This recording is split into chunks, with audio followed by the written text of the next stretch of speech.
অনেক ইবাদত করেছিলেন আল্লাহর, সে রাতে ঘুমাতো কম, খাইতো কম, এরকম একজন আবেদ in the day of judgement আল্লাহ তাআলা তাকে বলবে, ইয়া আবদি উদখুলিল জান্নাতা বিরহমাতি, হে আমার গোলাম, আমার দয়ায় আমার রহমতে তুমি জান্নাতে ঢুকে যাও। বনি ইসরাইলের এই আবেদ বলবে, বালবি আমালি, আপনার দয়া দিয়ে ঢোকা লাগবে কেন, আমি আমার আমল দিয়ে জান্নাতে যেতে চাই। নামাজ তো আমি কম পড়ি নাই, তাহাজ্জুদ তো আমি কম গুজার ছিলাম না, জিকির তো কম করি নাই, তা আপনার রহমতে যাওয়া লাগবে কেন, আমি জান্নাতে যেতে চাই আমার আমল দিয়ে। আল্লাহ বলবে, বড় ভুল করলি রে বান্দা, কারণ আমি হচ্ছি বড় সাহেব, রাজাধিরাজ, আমার সাথে হিসাব নিকাশ চলে না। ঠিক আছে, তুই যখন হিসাব নিকাশ করতে চাস, লেটস মেক এ ক্যালকুলেশন, চল একটা হিসাব করি।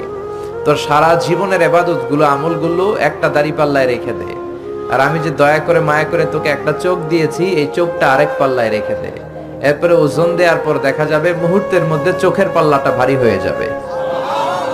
শুধু চোখের যে নেয়ামত দিয়েছে এই পাল্লাটা ভারী হয়ে যাবে। আল্লাহ বলবেন, have a look to the calculation, তুই না হিসাব করতে চাইছিলি, এবার হিসাব করে দেখ। হিসাব বলে তুই এখন জাহান্নামে যাবি, go to the hell fire, জাহান্নামে যা। এবার সে হাত জোর করে ক্ষমা চাইবে, আল্লাহ আমি বুঝি নাই, আমি আন্দাজ করতে পারি নাই, আপনার রহমতের দরিয়া যে এত বড়, আপনি যে রহমত দিয়ে আমাদেরকে ধন্য করেছেন, আমার ইবাদত যে আপনার দয়ার সামনে কিচ্ছু না। আল্লাহ আমি হিসাব চাই না, যোগ বিয়োগ চাই না, ক্যালকুলেশন চাই না, আমি আপনার রহমতে জান্নাত চাই। আল্লাহ বলবেন, now you are on the right track, এখন তুমি লাইনে আসছো বান্দা, এখন তুমি লাইনের কথায় আসছো। কেউ তার আমল দিয়ে জান্নাত পেতে পারে? আল্লাহ বলবে, উদখুলিল জান্নাতা বিরহমাতি, go to the paradise with my mercy, আমার দয়ায়, আমার রহমতে, আমার ভালোবাসায় এবার জান্নাতে ঢুকে যা। এজন্য আমাদের যে আমল, ভাঙ্গাচুরা নামাজ, রোজা, ইবাদত, এগুলো তো কোনো আমলই না, এগুলো মিজানের পাল্লায় কোনো ওজনই হবে না, ঠিক কি না? তবে আমাদের ভরসা আছে একটা, আল্লাহর দয়া, ঠিক কি না? এটার উপর ভরসা আছে, আছে না? ভরসা আমলের উপর, আমলের উপর যারা ভরসা করছেন এদের সব শেষ। কিন্তু আল্লাহর দয়ার উপর যাদের ভরসা, আল্লাহর রহমতের উপর যাদের ভরসা, তাদেরকে পার করে দিবে কে? কেউ যেটা পারে না পারে কে? কেউ যেটা বুঝে না বুঝে কে? কেউ যেটা দেখে না দেখে কে? আমরা আল্লাহর দয়া চাই, আমরা আল্লাহর কাছে নাজাত চাই। আমরা শুরুতে আল্লাহ রাব্বুল ইজ্জাত ওয়াল জালালের দরবারে শুকরিয়া জানাই যে আল্লাহ তাআলা এরকম চমৎকার একটা পরিবেশে আমাদেরকে মহাবিশ্বের মহাবিশ্বয় মহাগ্রন্থ আল কোরআন আল কারীম থেকে কথা শুনবার জন্য একত্রিত হওয়ার তৌফিক এনায়েত করেছেন। আসুন সবাই হৃদয় নিংড়ানো মনের সবটুকুন ভালোবাসাকে উজাড় করে দিয়ে, সিংহ শার্দুলের মতো গর্জন করে, আকাশ বাতাস প্রকম্পিত করে, মন প্রাণ বুক মুখ একসাথে করে আমরা আওয়াজ করে পড়ে নিচ্ছি কালিমাতুশ শুকর, আলহামদুলিল্লাহ। সবাই পড়েন, রব্বানা লাকাল হামদ হামদান কাসীরান তাইয়িবান মুবারাকান ফীহি ইয়া রাব্বি লাকাল হামদু কামা ইয়ানবাগি লিজালালি ওয়াজহিকা ওয়া আযীমি সুলতানিকা লাকাল হামদু বিল ঈমান লাকাল হামদু বিল ইসলাম লাকাল হামদু বিল কোরআন। আমরা প্রশংসা করলাম কার? আল্লাহর প্রশংসা করতে ভালো লাগে সবার? আল্লাহর জিকির করতে ভালো লাগে? তাহলে আসেন আল্লাহর তিনটা ডাক দিয়ে আমরা আলোচনা শুরু করব। আল্লাহরে ডাক দিব, আল্লাহু আকবার বলে ডাক দিব, তারপরে আমরা আলোচনা শুরু করব। আমার সাথে সাথে সবাই আওয়াজ করে তিনটা তাকবীর দিবেন, আওয়াজ তুলে পড়েন, লিল্লাহি তাকবীর, লিল্লাহি তাকবীর, লিল্লাহি তাকবীর। আল্লাহ আমাদের স্লোগানকে তুমি কবুল করো, এই স্লোগানকে তুমি আমাদের নাজাতের ওসিলা বানাও। আমরা এখন সরাসরি যে বইটা থেকে কথা শুনবো, বইটার নাম সবাই বলবেন, কি নাম? এই কোরআনে কোনো ভুল আছে? সন্দেহ আছে? এই কোরআন পড়লে আত্মাটারে ঠান্ডা করে দেয় কে? ওয়া ইযা তুলিয়াত আলাইহিম আয়াতু যাদাতহুম ঈমানা। এই কোরআনের তেলাওয়াত যখন কারো সামনে করা হয়, তখন মুমিনদের, ইমানদার, ইমানওয়ালা বান্দাদের অন্তরে ঈমান বেড়ে যায়, কলিজাটা ঠান্ডা হয়ে যায়, হৃদয়টা প্রশান্ত হয়ে যায়, ঠিক কিনা? এই কোরআনের এমন সম্মোহনী শক্তি, এমন অ্যাট্রাকটিভ পাওয়ার এই কোরআনের ভেতরে আছে। এই কোরআনের তেলাওয়াত শুনলে, তাফসীর শুনলে শুধু মুমিনদের হৃদয়ই ঠান্ডা হয় না, কাফিরদের হৃদয় ঠান্ডা হয়ে যায়। চিল্লা এখন ঠিক কিনা? পৃথিবী বিখ্যাত কারি আব্দুল বাসেত ইবনে আব্দুস সামাদ, ওনাকে নিয়ে মিশরের প্রেসিডেন্ট জামাল আব্দুল নাসের সোভিয়েত ইউনিয়নে একটা ট্যুর করেছিল। সাথে ছিল ওনার মন্ত্রী বহর। তো রাশিয়ার প্রেসিডেন্টের কাছে উনি মন্ত্রীদের পরিচয় করায় দিচ্ছে। আগে এটার নাম ছিল সোভিয়েত ইউনিয়ন, এখন এটাকে আমরা কি বলি? রাশিয়া বলি। তো জামাল আব্দুল নাসের রাশিয়ার প্রেসিডেন্টের কাছে পরিচয় করায় দিচ্ছে, this is my home minister, this is my finance minister, this is my education minister. এটা আমার এই মন্ত্রী, ওই মন্ত্রী। আর মিশরের সবগুলো মন্ত্রী সুটেড বুটেড, প্যান্ট পরা, শার্ট পরা, টাই পরা প্রত্যেকে। তো সবাইকে যখন পরিচয় করানোর পর্ব শেষ, রাশিয়ার প্রেসিডেন্ট বলে, এই যে জুব্বা পরা লোক, এটা আবার কোন মন্ত্রী?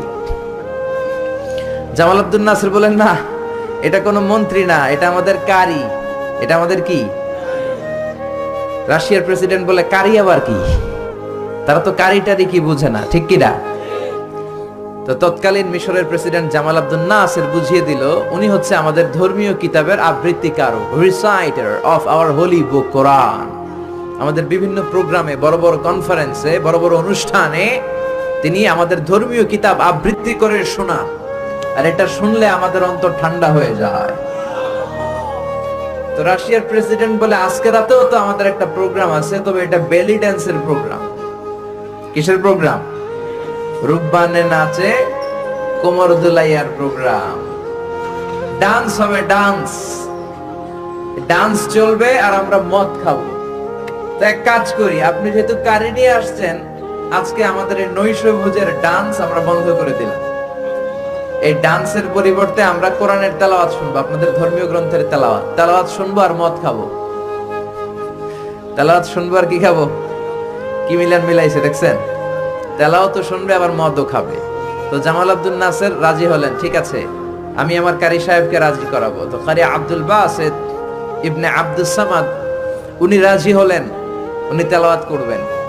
তো নৈশভোজে ওনাকে নিয়ে যাওয়া হলো। সিঙ্গাররা যেখানে বসে গিটার বাজায় আর গান গায়, উনি ওখানে বসে তেলাওয়াত করবেন। তো ওই দিনকার পুরো তেলাওয়াতটা উনি চোখ বন্ধ করে করেছিলেন।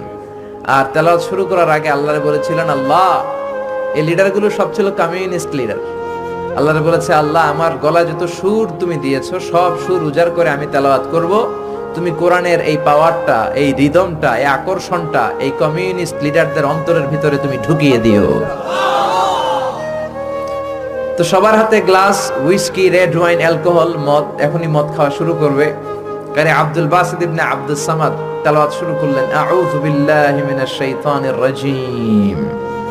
উনি চোখ বন্ধ করে তেলাওয়াত শুরু করলেন। উনি তেলাওয়াত শুরু করার সাথে সাথে সবাই মদের বোতল আর গ্লাস রেখে দিয়ে ওনার তেলাওয়াত শুনতে শুরু করে দিল। ওনার গলায় এমন সম্মোহনী শক্তি ছিল, কেউ তেলাওয়াত শুনলে অবাক হয়ে যেত।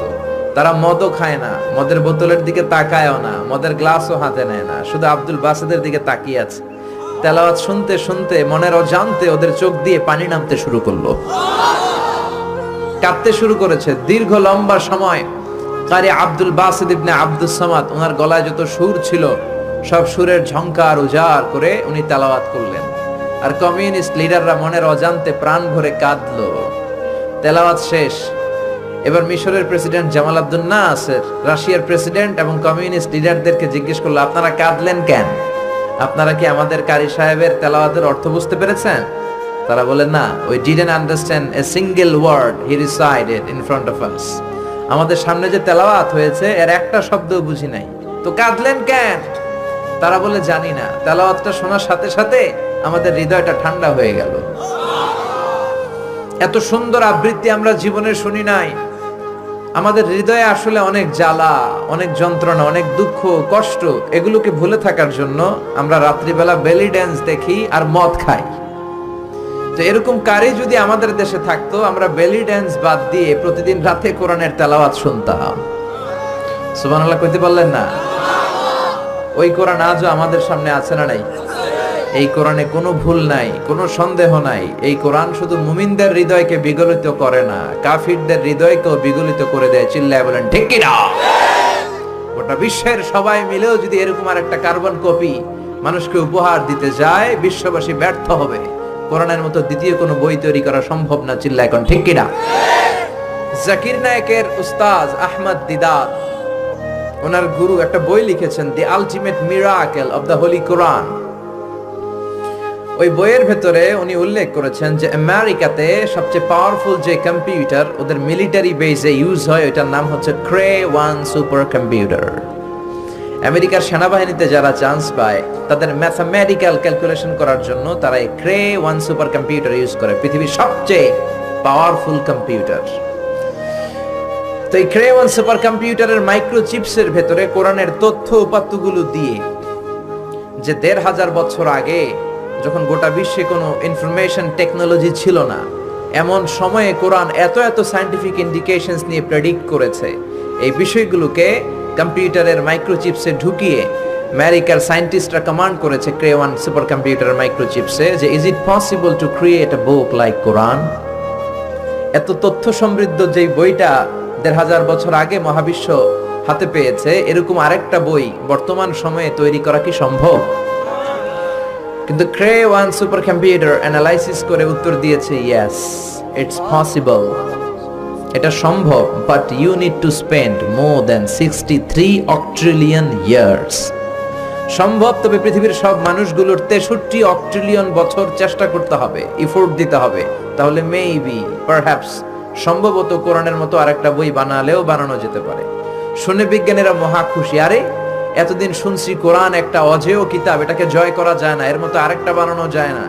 এখন আমাদের তৈরি ক্রে-1 সুপার কম্পিউটার আমাদেরকে বিশ্লেষণ করে বলছে কোরআনের মতো আরেকটা বই নাকি বানানো সম্ভব। হোক না অক্ট্রিলিয়ন আর ফক্ট্রিলিয়ন, পারা তো যাবে, আমরা চেষ্টা করব। কিন্তু নিউমেরিক্যাল সায়েন্স বলে octillion is very dangerous to reach there for human being. মানুষের জন্য এটা খুব ভয়ের কথা, ভয়ঙ্কর কথা যে অক্ট্রিলিয়ন পর্যন্ত মানুষ পৌঁছবে। 63 অক্ট্রিলিয়ন বছর তো অনেক দূরের কথা, 63 বছরই তো আমরা বাঁচি না, ঠিক কিনা? যারা সংখ্যাতাত্ত্বিক নিয়ম জানেন তারা জানেন যে সংখ্যা শুরু করি আমরা একক দিয়ে, তারপরে শতক, তারপরে সহস্র, তারপর উজুত, তারপরে লক্ষ, নিযুত, কোটি, million, billion, trillion, zillion, pillion, তারপরে হচ্ছে অক্ট্রিলিয়ন। তাও 1, 2, 3 অক্ট্রিলিয়ন নয়, 63 অক্ট্রিলিয়ন যদি পৃথিবীর সব মানুষ হায়াত পায় আর তাদের কাজকর্ম সব রেখে দিয়ে যদি কোরআনের মতো এরকম একটা বিস্ময়কর কিতাব তারা বানাতে চায়, কোরআনের মতো সমৃদ্ধ করে, তাহলে পৃথিবীর সব মানুষগুলো 63 অক্ট্রিলিয়ন বছর চেষ্টা করলে তাও মেবি আছে না নাই, পারহ্যাপস আছে না নাই, সম্ভবত কোরআনের মতো আরেকটা বই বানালেও বানানো যেতে পারে।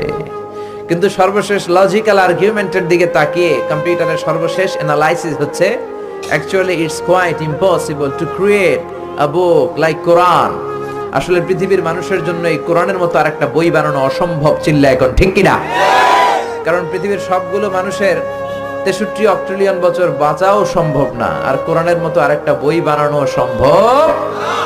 এজন্য এই কোরআনের সাথে টক্কর দিতে এসে, পাল্লা লাগতে এসে মানুষগুলো হয়রান হয়ে যায়, মানুষগুলো পিছিয়ে পড়ে, আর কোরআনের ভুল খুঁজতে এসে নিজের জীবনের বড় ভুলটা খুঁজে পায়, চিল্লা এখন ঠিক কিনা?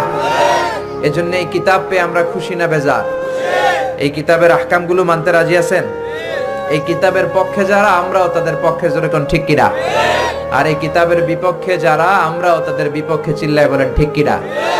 আপনি কোরআনের পক্ষে থাকতে হলে কিছু কষ্ট সহ্য করতে হবে, কিছু ঝুঁকি সহ্য করতে হবে, কিন্তু এই ঝুঁকিটা আমাদেরকে জান্নাতের পথে নিয়ে যাবে, চিল্লায় বলেন ঠিক কিনা?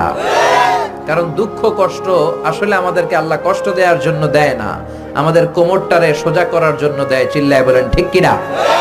এজন্য রাব্বুল আলামিন বলেন নাসরুম মিনাল্লাহি ওয়া ফাতহুন করিব ওয়া বাশশিরিল মুমিনিন। আল্লাহর পক্ষ থেকে সাহায্য আসবে, আল্লাহর পক্ষ থেকে বিজয় আসবে। ও মুমিনরা, তোমরা সুসংবাদ নাও, সাহায্য করার মালিক একজন, তিনি কে? আল্লাহ। আমরা বিশ্বাস করি ওয়ামান নাসরু ইল্লা মিন ইনদিল্লাহিল আজিজিল হাকিম, সাহায্য বা বিজয় দিতে পারে একজন, তিনি কে? আল্লাহ। কিন্তু সেজন্য পাক্কা ঈমান থাকার দরকার আছে না নাই? জুলুম নির্যাতন শক্তি করার মতো, হজম করার মতো শক্তি বা ক্ষমতা আমাদের ভেতরে থাকার দরকার আছে না নাই?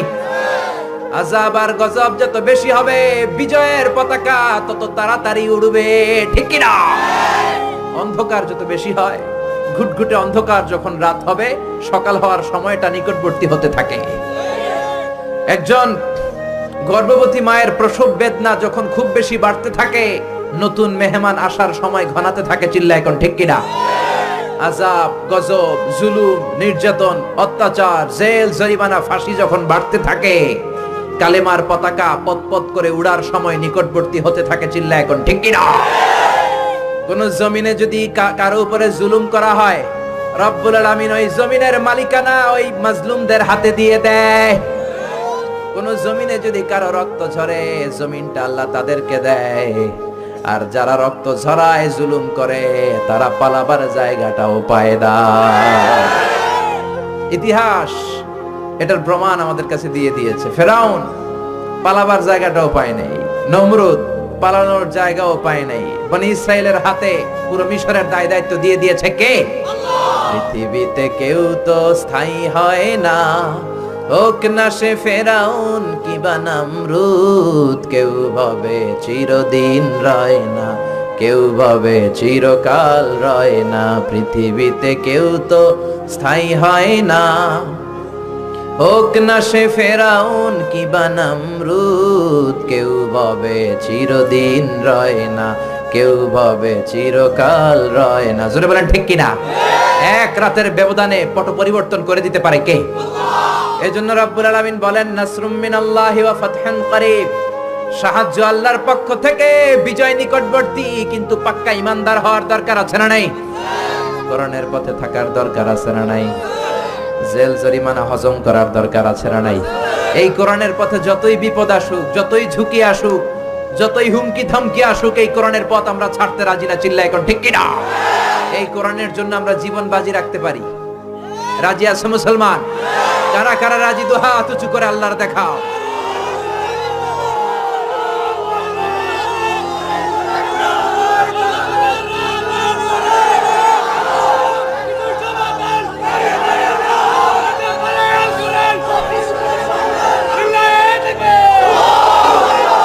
আমরা আল্লাহর কাছে ফরিয়াদ করি, সব ধরনের ভয় ভীতি, জেল জরিমানাকে উপেক্ষা করে আমরা যেন কোরআনের পথে থাকতে পারি। আল্লাহ তুমি তৌফিক দাও।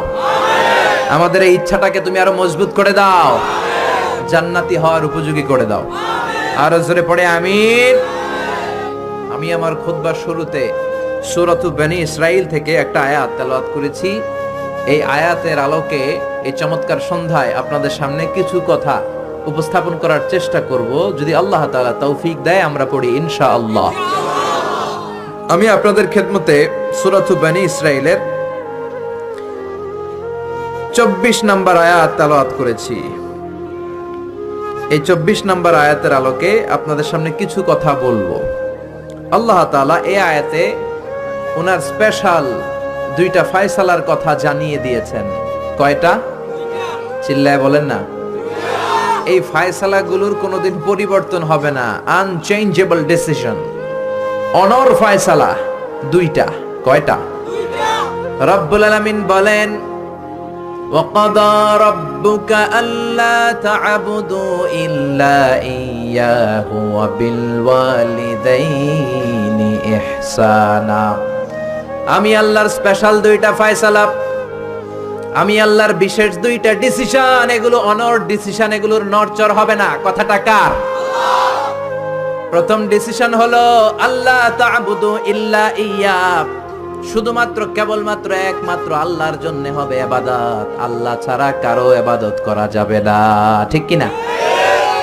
এটা আল্লাহর দুইটা স্পেশাল ফয়সালার প্রথম ফয়সালা। আমরা কি একমত? দ্বিমত নাই কেউ? থাকতে পারে দুই একজন। কেউ দ্বিমত নাই, সবাই একমত।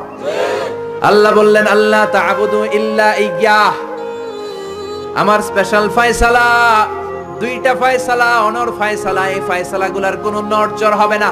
প্রথম ফয়সালা, ইবাদত হবে শুধুমাত্র একজনের, তিনি হলেন আমাদের আল্লাহ। জিকির হবে শুধুমাত্র আমাদের আল্লাহর, সেজদা দিব শুধু একজনকে, তিনি কে? এজন্য রব্বুল আলামিন বলেন, ওয়ামা খালাকাতুল জিন্না ওয়াল ইনসা ইল্লা লিয়াবুদুন। আমি জিন জাতি আর মানব জাতি, এই দুইটা জাতিকে শুধুমাত্র সৃষ্টি করেছি আমার ইবাদতের জন্য। আমাদেরকে এবং জিন জাতিকে সৃষ্টি করার মূল উদ্দেশ্য তার ইবাদত করা, তার গোলামি করা। আমরা তার গোলাম, গোলামের ঘরের গোলাম, বান্দির ঘরের গোলাম। আমাদের 14 গোষ্ঠী তার গোলাম। চিল্লায় কোন ঠিক কিনা? আল্লাহ বললেন তোদেরকে সৃষ্টি করার উদ্দেশ্যই হলো গোলামি করা। আল্লাহ তা'বুদু ইল্লা ইয়্যাহ, শুধুমাত্র ইবাদত হবে আল্লাহর। আল্লাহ ছাড়া কারো ইবাদত চলবে না। এই জন্য প্রত্যেক নামাজে সূরাতুল ফাতিহার মধ্যে আমরা আল্লাহরে ডেকে বলি, আল্লাহ ইহদিনাস সিরাতাল মুস্তাকিম। ও আল্লাহ, আপনি আমাদেরকে সিরাতুল মুস্তাকিম দেন। প্রতিদিন আমরা বলতে থাকি, যখন থেকে নামাজ শুরু করেছি তখন থেকে আল্লাহর কাছে একটাই ফরিয়াদ, রব্বুল আলামিন আপনি আমাদেরকে সিরাতুল মুস্তাকিম দেন। আল্লাহ ডেকে বলে, গোলাম আমার ইবাদত যদি একনিষ্ঠভাবে করে থাকো তাহলে এটাই হলো সিরাতুল মুস্তাকিম। ওয়া আনি'বুদুনি হাযা সিরাতুম মুস্তাকিম। আমি আল্লাহর ইবাদত যদি তোমরা করো, জেনে রাখবা তোমরা সিরাতুল মুস্তাকিমের উপরে আছো। ঠিক কি না? এজন্য আপনি যদি দেখেন আপনার সেজদাটা শুধু মসজিদেই পড়ে, মাজারে পড়ে না, তার মানে আপনি সিরাতুল মুস্তাকিমের উপর আছেন না নাই? আর যদি দেখেন সেজদা কিছু মসজিদেও যায়, কিছু মাজারেও যায়, তার মানে ভেজাল আছে না নাই? সেজদা পাওয়ার অধিকারী একজন, তিনি কে? কেউ ফিরে না খালি হাতে, খাজারে তোর দরবারেতে। বলে বলে বলা যাবে? দরবার থেকে খালি হাতে ফিরে না কে বলছে? কত দরবারে লোকজন যায়, ব্যাগ হারায়, দামি মোবাইল হারায়, টাকা হারায়, জুতা হারায়, পরে খালি হাতে খালি পায়ে ফিরে আসে, আছে না নাই? একটা দরবার থেকে কেউ কোনোদিন খালি হাতে ফিরে না। দরবারটা কার দরবার? কেউ ফিরে না খালি হাতে, আল্লাহরে তোর দরবারেতে। পড়েন সবাই, কেউ ফিরে না। এই জন্য এই পৃথিবীতে যত নবী এসেছেন, যত রাসূল এসেছেন, সব নবী রাসূলের দাওয়াত ছিল একটা, ইবাদত হবে একজনের। কার? ইয়া কওমি ইবুদুল্লাহা মা লাকুম মিন ইলাহিন গায়রুহু আফালা তাত্তাকুন। সব নবীরা বলেছে, আমার স্বজাতির লোকেরা, ও আমার জাতি ভাইয়েরা, ও আমার উম্মতেরা, কি হলো তোমাদের? আল্লাহর ইবাদত করো না কেন? মূর্তির ইবাদত ছাড়ো, রহমানের সিজদায় লুটিয়ে পড়ো। ইবাদত করতে হবে একজনের, তিনি কে? তার মানে আল্লাহর দুইটা স্পেশাল ডিসিশনের প্রথম ডিসিশন, ইবাদতের মালিক হলেন একজন, তিনি কে? ইবাদত যাকে করা হয়, আল্লাযী ইউবাদ, তাকে বলে মা'বুদ। যার ইবাদত হয় তাকে আরবিতে কি বলে? আমাদের মা'বুদ একজন, তিনি কে? তাহলে আল্লাহর এই প্রথম ফয়সালার সাথে সবাই একমত, কোনো দ্বিমত নাই। এরপরে আল্লাহ বললেন আমার 2 নাম্বার ফয়সালা শোনো, ওয়া বিল ওয়ালিদাইনি ইহসানা। ইবাদত হবে আল্লাহর, ইহসান হবে মাতা পিতার। দ্বিতীয় নাম্বার ফয়সালা হলো ওয়া বিল ওয়ালিদাইনি ইহসানা, মাতা পিতার সাথে ইহসান করো। কার কথা? ইহসান মানে ভালো আচরণ, ইহসান মানে সদাচরণ, ইহসান মানে খেদমত, ইহসান মানে মা বাবার কাছে দোয়া চাওয়া, ইহসান মানে নিজের ক্ষমতা মা বাবার পায়ের সামনে বিছিয়ে দেয়া, ইহসান মানে রহমতের চাদর মায়ের পায়ের সামনে বিছিয়ে দেয়া। জোরে বলেন ঠিক কি না? পৃথিবীর সব আল্লাহর ওলিগুলো যদি এই পুরো কোরআনুল কারীমকে খতম দিয়ে একটা গ্লাসের পানির মধ্যে ফু দেয়, আর আপনার মা যদি আরেকটা গ্লাসের পানির মধ্যে শুধু বিসমিল্লাহ বলে ফু দেয়, আল্লাহর কসম আপনার মায়ের দোয়াটা কবুল হয়ে যাবে। ঠিক কি না? মায়ের দোয়া সবচেয়ে বড় দোয়া। অনেকে আছে ওই মা বাবার কাছে দোয়া চায় না। আরে আপনার বাবা আপনার বড় পীর সাহেব, আপনার মা আপনার বড় পীর সাহেব। মা বাবা থুইয়া বাবার দরবারে যাইয়া বাবার দরবারের কবরের উপরে মশারি দিয়ে আসে, এরকম ডাকাত আছে না নাই?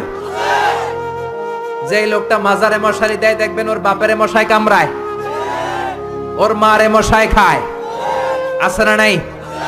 এজন্য আল্লাহ বললেন আমার দ্বিতীয় ফয়সালা, ওয়া বিল ওয়ালিদাইনি ইহসানা, মাতা পিতার সাথে ইহসান করবা। ইবাদত হবে আল্লাহর, ইহসান হবে মাতা পিতার। তাহলে প্রথম ফয়সালা হলো ইবাদত আল্লাহর, দ্বিতীয় ফয়সালা হলো মাতা পিতার সাথে ইহসান করতে হবে। কার কথা? দ্বিতীয় ফয়সালার সাথে কোনো দ্বিমত আছে? এটাও একমত।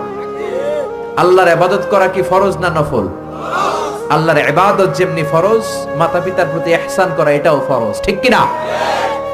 মা বাবার সাথে ভালো আচরণ ইহসান, এটা নফল নয়, এটা অপশনাল নয়, এটাকে কম্পালসরি করে দিয়েছে কে? আমরা বললাম আল্লাহ আপনার দুইটা ফয়সালার সাথে আমরা একমত, কিন্তু আপনার ইবাদত কেমন করে করব আমরা বুঝলাম, কিন্তু মা বাবার সাথে ইহসান কেমন করে করতে হয় আমরা জানি না। ইহসান কাকে বলে আমাদেরকে বুঝায়া দেন। রব্বুল আলামিন নিজেই ইহসানের ব্যাখ্যা দিতে শুরু করলেন। ইম্মা ইয়াবলুগান্না ইনদাকাল কিবারা আহাদুহুমা আও কিলাহুমা ফালা তাকুল লাহুমা উফ। আল্লাহ নিজেই ইহসানের ব্যাখ্যা দিয়ে বলছেন, ইহসানের প্রথম ব্যাখ্যা হলো মা বাবা একজন কিংবা দুইজন যখন বার্ধক্যে উপনীত হয়ে যায়, মা বাবা আর একজন কিংবা দুইজন যখন বয়সে উপনীত হয়ে যায়, তাদের কোনো কাজের কারণে নাক ছিটকানো যাবে না, এটাই ইহসান। কোন সুবহানাল্লাহ। মা বাবা যখন বয়সে পৌঁছে যায়, আমাদের অনেকের আব্বা আম্মার বয়স হয়ে গেছে না? আমার আব্বারই তো বয়স হয়ে গেছে 60-এর উপরে। তো আপনারা যারা, আপনাদের আব্বার বয়স 60-70 হয়ে যাবে। আল্লাহ বললেন বাবা মার বয়স যখন 70-80-তে চলে যায়, খবরদার তাদের কোনো কাজে নাক ছিটকাবা না, তাদের কোনো কর্মকাণ্ডে আহ শব্দটাও বলবা না। কথাটা কার? কারণ তোমরা যখন ছোট ছিলা তোমাদের কোনো কর্মকাণ্ডে তোমার বাবা মা কিন্তু নাক ছিটকায় নাই, ঠিক না? আমরা যখন ছোট ছিলাম মা বাবারে জ্বালা যন্ত্রণা দিতাম, তখন কিন্তু আমাদেরকে মা বাবা ঘর থেকে বের করে দেয় নাই, দিয়েছে? আপনার কত আগের স্মৃতি মনে আছে? আপনার বয়স যখন 3 কি কি ঘটছিল মনে আছে? তো 3 বছর যদি মনে না থাকে, বয়স যখন 2 ছিল ওটা মনে আছে? বয়স যখন 1 ছিল, যন্ত্রণা জ্বালা যন্ত্রণা তো ওই সময় করছেন বেশি, ঠিক কি না? শীতের রাতে ডান দিকে আমার মা আমারে শোয়ালো, খেয়াল করে বুঝেন।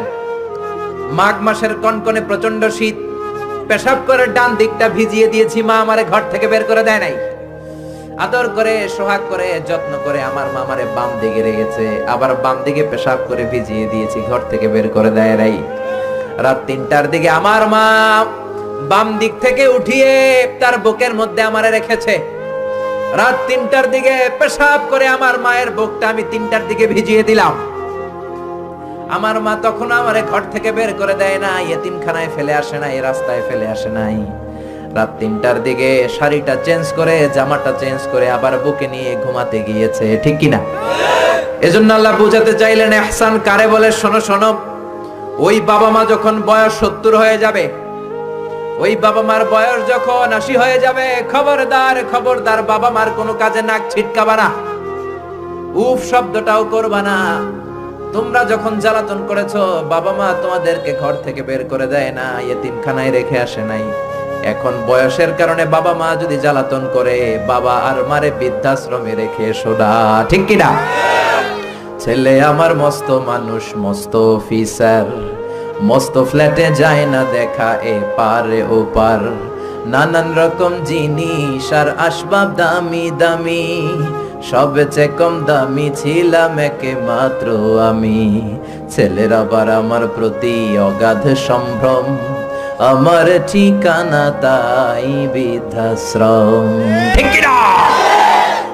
এজন্য আল্লাহ ডেকে বললেন খবরদার বাবা মারে বৃদ্ধাশ্রমে রেখে এসো না।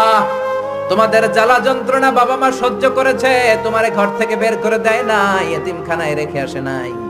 এজন্য বাবা মা যদি ঘরের মধ্যে পেশাব করে পায়খানা করে পরিষ্কার করবা, তাহলে তোমার জীবনটারে উজালা করে দিবে কে? আল্লাহ। বৃদ্ধাশ্রমে রেখে আসা যাবে? বাবা মারে যদি বৃদ্ধাশ্রমে রেখে আসো, মনে রাখবা তোর কপালে বৃদ্ধাশ্রমে জুটবে না। তুমি যদি বাবা মারে বৃদ্ধাশ্রমে রেখে আসো, তুমি বয়স্ক হলে তোমার কপালে বৃদ্ধাশ্রম নাই, ঠিক কি না? ভাঙ্গা থালা হাতে নিয়ে তুমি রাস্তায় ভিক্ষা করে খাবা। এজন্য আল্লাহ বললেন ইহসানের প্রথম ব্যাখ্যা, ইম্মা ইয়াবলুগান্না ইনদাকাল কিবারা আহাদুহুমা আও কিলাহুমা ফালা তাকুল লাহুমা উফ। বাবা মা যখন বার্ধক্যে উপনীত হয়, তাদের কোনো কাজে নাক ছিটকাবা না, উফ শব্দটাও করবা না, উহ আহ এটাও বলা যাবে না। কথাটা কার?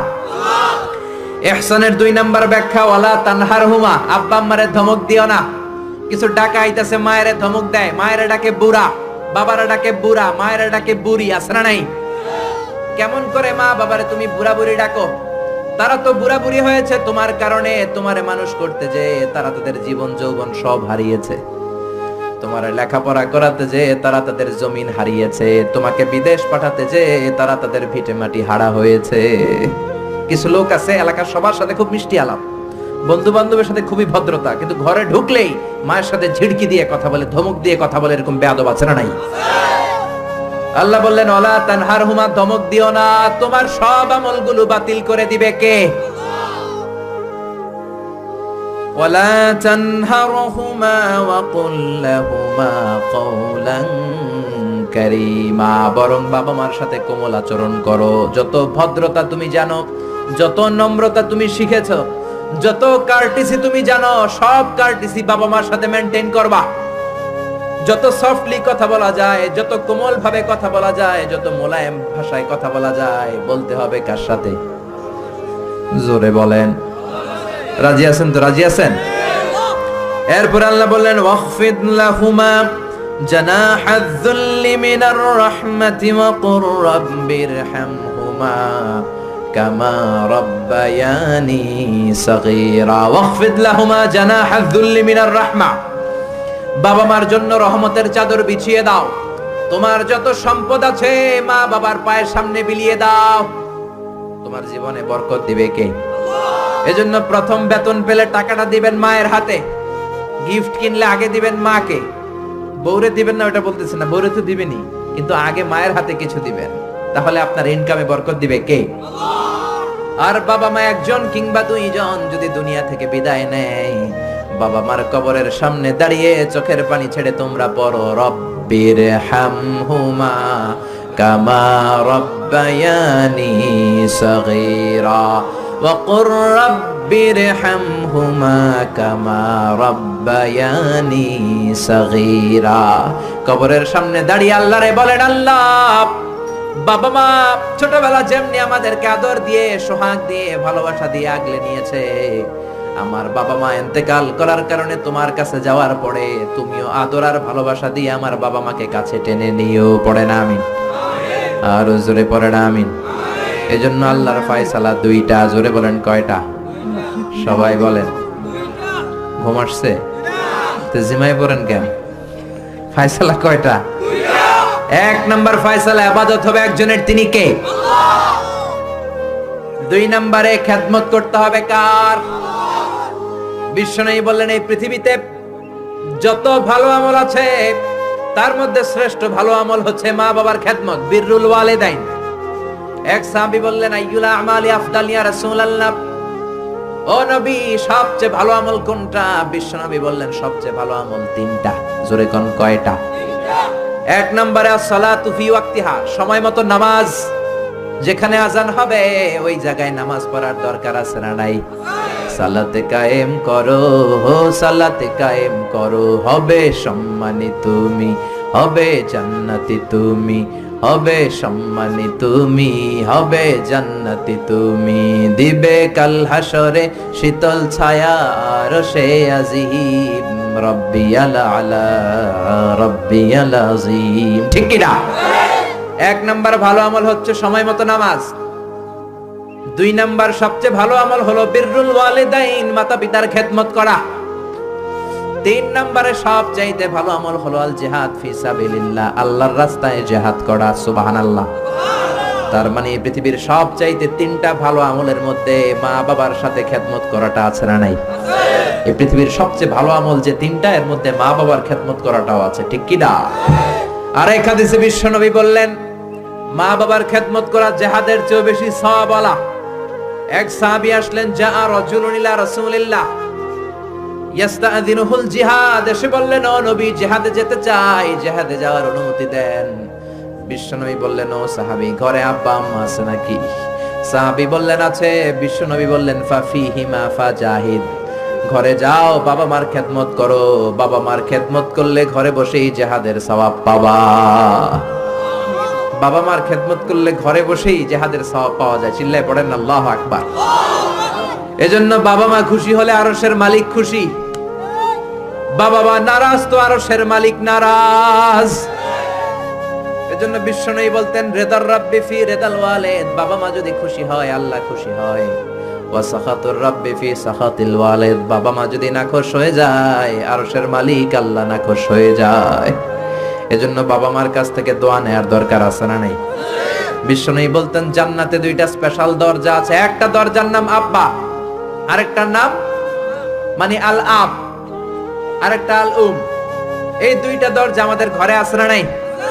এজন্য বিশ্বনবী বলতেন দুইটা দরজা তোমাদের ঘরে আছে, হুমা জান্নাতুকা ওয়া নারুক, বাবা মাই তোমার জান্নাত, বাবা মাই তোমার জাহান্নাম।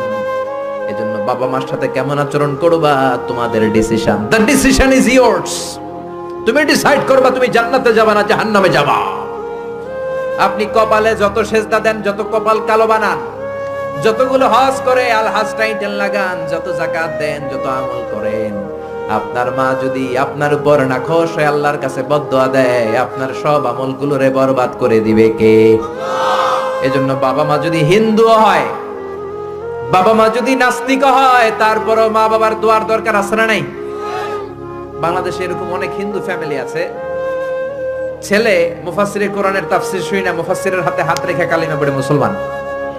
এরকম হিন্দু ছেলে আছে না নাই? কিন্তু বাবা মা মুসলমান হয় নাই। এখন বাবা মার সাথে খারাপ আচরণ করা যাবে? বাবা মা যদি হিন্দু হয়, বৌদ্ধ হয়, বাবা মা যদি খ্রিস্টান হয়, সে তোমার বাবা মা, ঠিক কিনা? বিশ্বনবীর শালীর নাম আসমা, কি নাম? আসমা বিনতে আবি বকর, বুখারীর বর্ণনা। বিশ্বনবীর কাছে এসে বললেন, নবী আনা মুসলিমা, আমি মুসলিম, ওয়া উম্মি মুশরিকা, আমার মা মুশরিক, আফাসিলুহা, এখন আমি কি করব? আমার মায়ের সাথে ভালো আচরণ করব নাকি খারাপ আচরণ করব? বিশ্বনবী বললেন, খবরদার সিলিহা, তোমার মায়ের সাথে তুমি ভালো আচরণ করবা। বাবা মা মুশরিক হোক, কাফের হোক, তাদের দোয়া, তাদের আশীর্বাদের দরকার আছে না নাই? সাইয়েদনা ইব্রাহিম জালিল কাদের পয়গম্বর, ঠিক কি না? উলুল আজমি মিনার রাসূল, খলিলুল্লাহ, মুসলিম মিল্লাতের জাতির পিতা, চিল্লায় কোন ঠিক কি না? কিন্তু ওনার আব্বারে উনি কালেমার দাওয়াত দিতে পারে নাই, দেওয়ার পরেও মানে নাই বাবার নাম আযা। তারপরে উনি বাবার সাথে খারাপ আচরণ করেছে নাকি? মোলায়েম ভাষায়, কোমল ভাষায়, আদবের সাথে বাবার ডেকে বলেছে, ইয়া আবাতি লিমা তা'বুদু মা লা ইয়াসমা'ু ওয়া লা ইউবসিরু ওয়া লা ইউগনি আনকা শাইআ। ও আমার সম্মানিত পিতা, কেন ওই মূর্তির ইবাদত করেন? 10টা হাত এরকম বের করে দিয়ে দাঁড়ায় থাকে, জিহ্বা বের করে, সামনে থাকে মিষ্টি, রসমালাই, দুধ, কিচ্ছু খেতে পারে না, মাছি বসলেও তাড়াতে পারে না, ঠিক কিনা?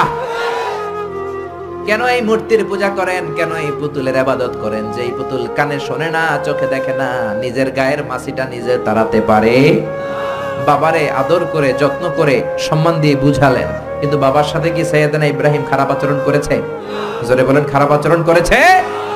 এজন্য বিশ্বনবী বললেন, খবরদার, মা বাবা কত রহমত থাকলে মানুষ বোঝে না, যখন চলে যায় তখন বোঝে, কিন্তু তখন বুঝলে লাভ হয় না, ঠিক কিনা? যতদিন বাবা মা বেঁচে থাকে, বটবৃক্ষের মতো ছায়া দিয়ে থাকে, ছাতার মতো মাথার উপর দাঁড়িয়ে থাকে। ও মিয়া, বন্ধু চলে গেলে বন্ধু পাওয়া যায়, ওয়াইফ চলে গেলে ওয়াইফ পাওয়া যায়, টাকা চলে গেলে টাকা পাওয়া যায়। জনম দুঃখিনী মা যদি দুনিয়া ছেড়ে চলে যায়, মারে আর পাওয়া যায় নাকি? ওগো মা, তুমি এই ধরনের শ্রেষ্ঠ নেয়ামত, তোমারই পদ তলে রয়েছে জান্নাত। ওগো মা, তুমি এই ধরনের শ্রেষ্ঠ নেয়ামত, তোমারই পদ তলে রয়েছে জান্নাত। সুবহানাল্লাহ। এজন্য মায়ের দোয়া এমন দোয়া কখনো ফিরে না। গুলি মারলে গুলি মিস হয়, ড্রোন হামলা করলে মিস হয়, ব্যালিস্টিক ক্ষেপণাস্ত্র মারলে মিস হয়, অ্যাটম বোমা মারলে মিস হয়, মায়ের দোয়া মিস হয় নাকি? কথা কন, বিশ্বাস হয়? একটু সন্দেহ সন্দেহ লাগে? Any confusion, any doubt? লা শাক্কা ফি, কোনো সন্দেহ নাই, লা রাইবা ফি, চিল্লায় কোন ঠিক কি না? মায়ের দোয়া এমন দোয়া, মায়ের দোয়াটাও কবুল, বদ দোয়াটাও কবুল, ঠিক কি না? যদি এমন হতো শুধু দোয়াটা কবুল, তাহলে দোয়া না করুক সমস্যা নাই, কিন্তু বদ দোয়া করলেও কবুল করে কে? বদ দোয়া কবুল হয়ে গেলে সমস্যা আছে না নাই?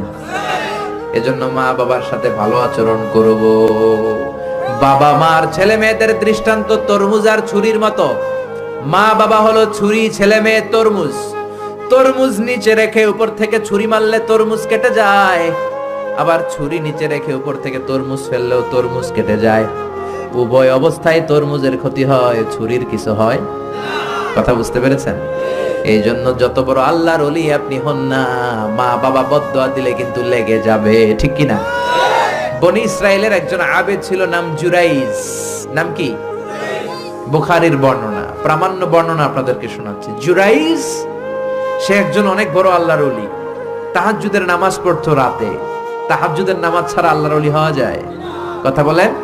ওমিনাল লাইলি ফাতাহাজ্জাদ বিহি নাফিলাতাল লাকা আসা আন ইয়াবআসাকা রাব্বুকা মাকামাম মাহমুদা। তাহাজ্জুদের নামাজ যদি আপনি পড়েন, আপনার মর্যাদা বাড়িয়ে দিবে কে? আল্লাহ। এ আল্লাহর ওলি জুরাইজ থাকতেন পাহাড়ের উপর। পাহাড়ের উপরে তাহাজ্জুদের নামাজ পড়ছেন। ইন দা মিন টাইম ওনার মা ওনাকে ডেকেছে, ইয়া জুরাইজ আশরিবনি ময়া, পানি খাওয়া। জুরাইজ মনে মনে ভাবে, হায় হায়, নামাজের মধ্যে দাঁড়ালাম, এখনই মায়ের তৃষ্ণা লাগলো, কি করব? মায়ের ডাকে সাড়া দেব নাকি নামাজ চালিয়ে যাব? জুরাইজ মনে মনে ভাবে, কিছুক্ষণ পরে যে মাকে পানি খাওয়াবো, আগে নামাজটা পড়ি। কিছু সময় পর তার মা আবার ডাক দিল, ইয়া জুরাইজ। জুরাইজ আবার বিপদে পড়ে যায়, হায় হায়, কি করব? নামাজ পড়বো নাকি মারে পানি খাওয়াবো? আবার সিদ্ধান্ত নিল, না না, নামাজটা শেষ করে যাব। 3 বার ডাকার পরে জুরাইজ নামাজের কারণে মায়ের ডাকে সাড়া দেয় নাই। মায়ের মনের মধ্যে দুঃখ লেগেছে, মা তার মনে কষ্ট পেয়েছে। মুহূর্তের মধ্যে মা 2টা হাত তুলে আল্লাহর কাছে বদদোয়া দিয়েছে। কবুল করে নিয়েছে কে? ওই যে বলছি, মায়ের দোয়াও কবুল, বদদোয়াও। এটা কি মুফাসসিরে কোরআন নাকি হাফেজ না মাওলানা না আল্লাহর ওলি, ইট ডাজন্ট ম্যাটার। ওটা কোনো বিষয় না। দোয়া করলেও কবুল, বদদোয়া তো কবুল। চিল্লা এখন ঠিক কি না? উনি দোয়া করলেন, আল্লাহুম্মা লা তুমিথু ইল্লা আন তুরিয়াহুল মুমিসাত। ও আল্লাহ, 3 বার ডাকলাম, পানি খাওয়ালো না, আমার মনে বড় দুঃখ লেগেছে। আল্লাহুম্মা লা তুমিথু ইল্লা আন তুরিয়াহুল মুমিসাত, আমি বদদোয়া দিলাম, বেশ্যা নারীর ফিতনায় না ফেলে জুরাইজকে মরণ দিও না। কবুল করে নিল কে? মা দোয়া করছে, আল্লাহ, আমার ছেলেরে তুমি বেশ্যা নারীর ফিতনায় ফেলে দিও। ঠিক তার 3 দিন পরে এক বেশ্যা নারী এসে তার দরজায় নক করতে শুরু করছে। তাহাজ্জুদের নামাজের পর জুরাইজ দরজা খুলে দেখে এক বেশ্যা নারী। বেশ্যা নারী বলে, দেখো আমি কত সুন্দরী, অনন্যা, সুস্নিগ্ধা, প্রিয়ংবদা, সুহাসিনী, সুকেশিনী, সুভাসিনী, অসূর্যম পশা, কাক পক্ষীও টের পাবে না, কেউ জানবে না তুমি আমার সাথে অপকর্ম করো। আল্লাহর ওলি জুরাইজ বলে, খবরদার, ওয়াল আয়াদু বিল্লাহ, আমি একজনকে ভয় পাই, তিনি কে? আল্লাহরে যারা ভয় পায় তাদের দ্বারা এই কাজ করা সম্ভব না, দূর হয়ে যা। আল্লাহর ওলি জুরাইজের সাথে সুবিধা করতে না পেরে বেশ্যা পাহাড় থেকে নেমে যায়।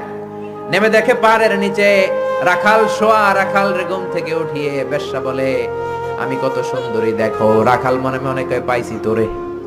রাখাল আর বেশ্যা মিলে অপকর্ম করে জিনায় লিপ্ত হয়ে যায়। গভীর রাতে 2 জন জিনা অপকর্ম করে, ব্যভিচার করে। আর ব্যভিচারের ফসল হিসেবে ওই বেশ্যা নারীর পেটের ভিতরে কিছুদিনের মধ্যেই সন্তান দিয়ে দেয় কে? দিন গড়িয়ে রাত আসে, মাস যে বছর আসে। 3 মাস যাওয়ার পর বেশ্যা নারীর পেটটারে উঁচা করে দিছে কে? এবার এলাকার লোকেরা ধরেছে, তুই তো বিয়ে করস নাই, পেটে বাচ্চা আসলো কেমনে? You didn't get married, so from where did you get the baby? তোমার বিয়ে হয় নাই, তোমার হাজবেন্ড নাই, তোমার পেটে বাচ্চা আসলো কেমনে? বেশ্যা বলে, আমার পেটের বাচ্চার বাবা হচ্ছে ওই আল্লাহর ওলি জুরাইজ। জুরাইজ আমার সাথে অপকর্ম করেছে রাতের আধারে, কেউ দেখে নাই। সবাই মিলে জুরাইজ রে ধরো, এটা ভণ্ড। কথাটা হাসানা মিসা? কত পার্সেন্ট মিসা? সবাই কয়, হায় হায়, এতদিন ভাবতাম আল্লাহর ওলি, এখন দেই ভণ্ড। দিনের বেলা তুমি জুব্বা পরো, তোমার কাছে পানি পড়ার জন্য যাই, আর রাতের বেলা অপকর্ম। আজকে তোর ভণ্ডামি ছুটামো। উপর মে পাক সাফ, আন্দার মে খালাত মালাত। উপর দিয়া তুমি অনেক ভালো জুরাইজ, ভিতরে তোমার এত গোলমাল। উপর দিয়া ফিটফাট, ভিতর দিয়া সদরঘাট। আজকে তোর সদরঘাট বাইর করো। সবাই লাঠি সোটা নিয়ে তার গির্জা ভাঙতে গিয়েছে। গির্জা ভেঙে মাটির সাথে মেসাকার। কলার ধরে টেনে হিচড়ে জমিনে নামানোর পরে জুরাইজ বলে, কি অপরাধ করলাম ওইটাই তো কইলি না, মারস কেন? কয়, তুই একটা ভণ্ড। তুই কি?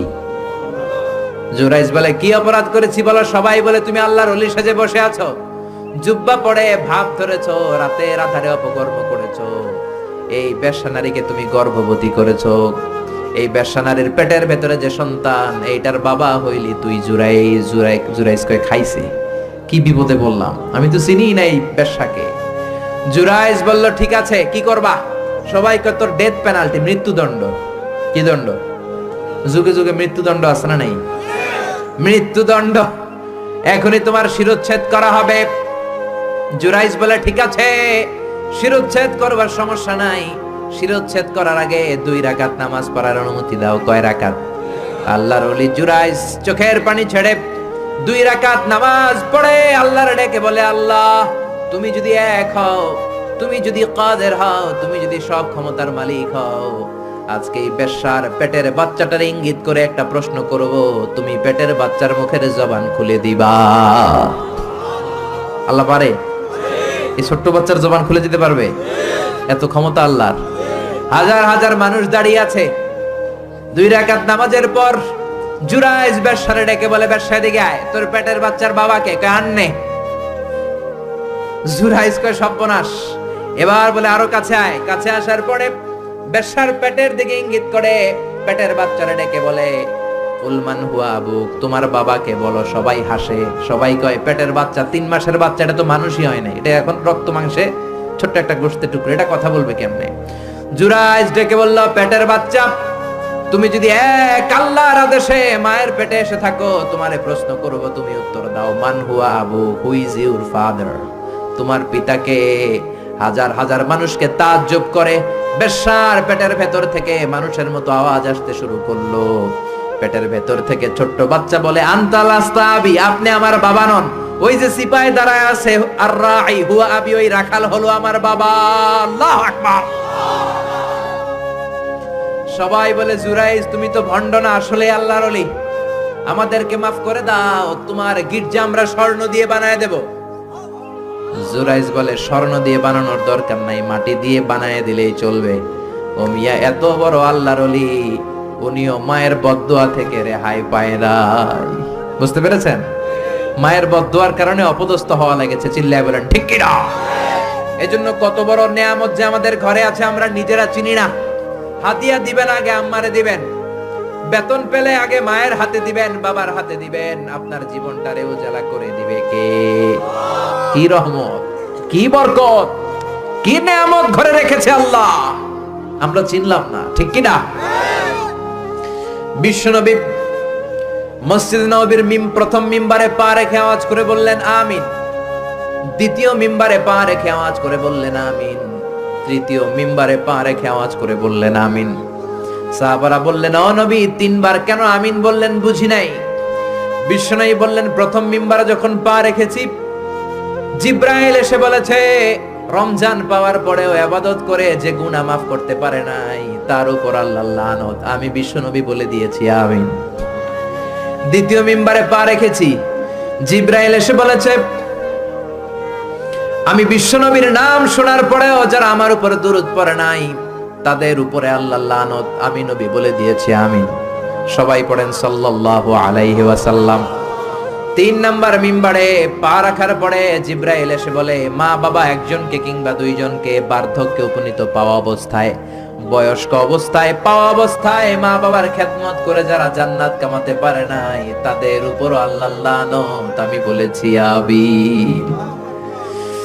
এজন্য মা বাবার খেদমত করলে জান্নাতটারে উন্মুক্ত করে দিবে কে? বিষ্ণুই বললেন, মা বাবা 2 জনের সাথেই ভালো আচরণ করবা, বিশেষ করে মায়ের সাথে। কার সাথে? এক সাহাবী বললেন, বুখারীর বর্ণনা, মান হাক্কু বিহুসনি সাহাবাতি ইয়া রাসূলুল্লাহ, সবচেয়ে বেশি ভালো আচরণ কার সাথে করব? বিষ্ণুই বললেন, উম্মুক, মায়ের সাথে। তারপরে বললেন মায়ের সাথে, তারপরে বললেন মায়ের সাথে, 3 বার বললেন মায়ের সাথে। আরেক বর্ণনা এসেছে 4 বার বললেন মায়ের সাথে, 5ম বারে বললেন তোমার পিতার সাথে। বাবার চেয়ে মায়ের মর্যাদা বেশি না কম? আল্লাহ বললেন বাবার চেয়ে মায়ের মর্যাদা অনেক বেশি। তার কারণ হলো মা যে কষ্ট সহ্য করেছে, বাবা ওইটা করে নাই। ঠিক কি না? হামালাতু উম্মুহু, বাবা তোমারে পেটে ধরে নাই, পেটে ধরেছে কে? 2 নম্বরে বললেন ওয়াহানান আলা ওয়াহান, বোঝার পরের বোঝা, যন্ত্রণার পরের যন্ত্রণা, 10 মাস 10 দিন বাবা সহ্য করে নাই, করেছে কে? 3 নম্বরে বললেন ওয়াফিসালুহু ফি আমাইন, 2 বছর বাবা দুধ খাওয়ায় নাই, দুধ খাওয়ালো কে? 2 বছর আপনি দুধ খাইছেন, তার মানে কত লিটার দুধ আপনি খেয়েছেন, কত গ্যালন, কত গ্লাস দুধ আপনি খেয়েছেন, কোনো হিসাব আছে? বিশ্বনবী ধমক দিয়ে বললেন লাউ কাতাআতা জিলদাক, জিলদ মানে কি? চামড়া। লাউ কাতাআতা জিলদাক, তোমার চামড়াগুলো কেটে রোদে শুকিয়ে যদি মায়ের পায়ের 2টা জুতা বানিয়ে দাও, ওই যে ছোট্টবেলায় 1 ঢোক দুধ তুমি খেয়েছিলা, ওই একটা ঢোক দুধের শোধ আদায় হবে নাকি? মায়ের একেধারে দুধের দাম, কাটিয়া গায়ের চাম, পাপস বানাইলে ঋণের শোধ হবে না, এমন দরদি ভাবে কেউ হবে না আমার মা গো। ঠিক কি না? মায়ের দুধের শোধ আদায় হবে? জোরে বলেন আদায় হবে, আদায় হবে। যেদিন আমাদেরকে জন্ম দিলেন কতটা কষ্ট সহ্য করেছেন, মনোযোগ দিয়ে শোনেন। মেডিকেল সায়েন্টিস্টরা বলে কোন সুস্থ মানুষ তার দেহে 45 ইউনিটের বেশি ব্যথা সহ্য করতে পারে না। একজন তাজা সুস্থ মানুষ তার দেহে 45 ইউনিট পেইন একবারে সহ্য করতে পারে। ব্যথার মাত্রা যদি 45 ইউনিটের বেশি হয়, লোকটা হয় বেহুশ নয় মরে যাবে। আমার আর আপনার মা আমাদেরকে জন্ম দিতে যে 57 ইউনিটেরও বেশি ব্যথা সহ্য করেছেন, 57 ইউনিট প্লাস। কেন ইমাজিন, এটা কি কল্পনা করতে পারেন? কল্পনা করতে পারেন? 57 ইউনিটেরও বেশি, যেই ব্যথাটা কোনো অ্যাক্সিডেন্টে আপনার দেহের 20টা হাড্ডি একসাথে ভেঙে গেলে যত ব্যথা, তার চেয়েও বেশি ব্যথা। চিল্লা এখন আল্লাহু আকবার। এজন্য আল্লাহ ডেকে বললেন খবরদার মায়ের সাথে বেয়াদবি করো না। মায়ের সাথে বেয়াদবি করলে তোমার কোনো আমল কাজে আসবে না। বিশ্বনবীর জলিল কদর সাহাবার নাম ছিল আলকামা। কি নাম? আরো জোরে বলেন কি নাম? আলকামা অসুস্থ, ইন্তেকাল করবে, মুমূর্ষ, কিন্তু মুখ দিয়ে কালেমা বেরোয় না। তার আত্মীয় স্বজন সবাই মিলে তার সামনে কালিমা পড়ে, কিন্তু কালিমা বেরোয় না। 3 দিন বিছানায় পড়া। কয়দিন? বিশ্বনবী বলেছেন লাকিনু মাউতাকুম লা ইলাহা ইল্লাল্লাহ, তোমরা তোমাদের মুমূর্ষ মৃত রোগীদের সামনে বসে লা ইলাহা পড়ো। কি পড়ো? কিন্তু বললেন না লা ইলাহা পড়েন, লা ইলাহা পড়েন। অনেকে মারা যাবে, দাদা মারা যাবে, চাচা মরে যাবে, বিছানায় পড়া, কানের সামনে যায় কি লা ইলাহা পড়েন, লা ইলাহা পড়েন। এরকম জোরাজুরি করবেন না, তার রূহ বেরোচ্ছে, এমনিই তো একটা জ্বালা। আবার যদি আপনি চাপাচাপি করেন, সে যদি বলবে না পড়ুন না, ঝামেলা আছে না নাই? এজন্য বিশ্বনবী বললেন জোরাজুরি করো না, কানের সামনে যে আস্তে আস্তে তার সামনে যে পড়তে শুরু করে দাও লা ইলাহা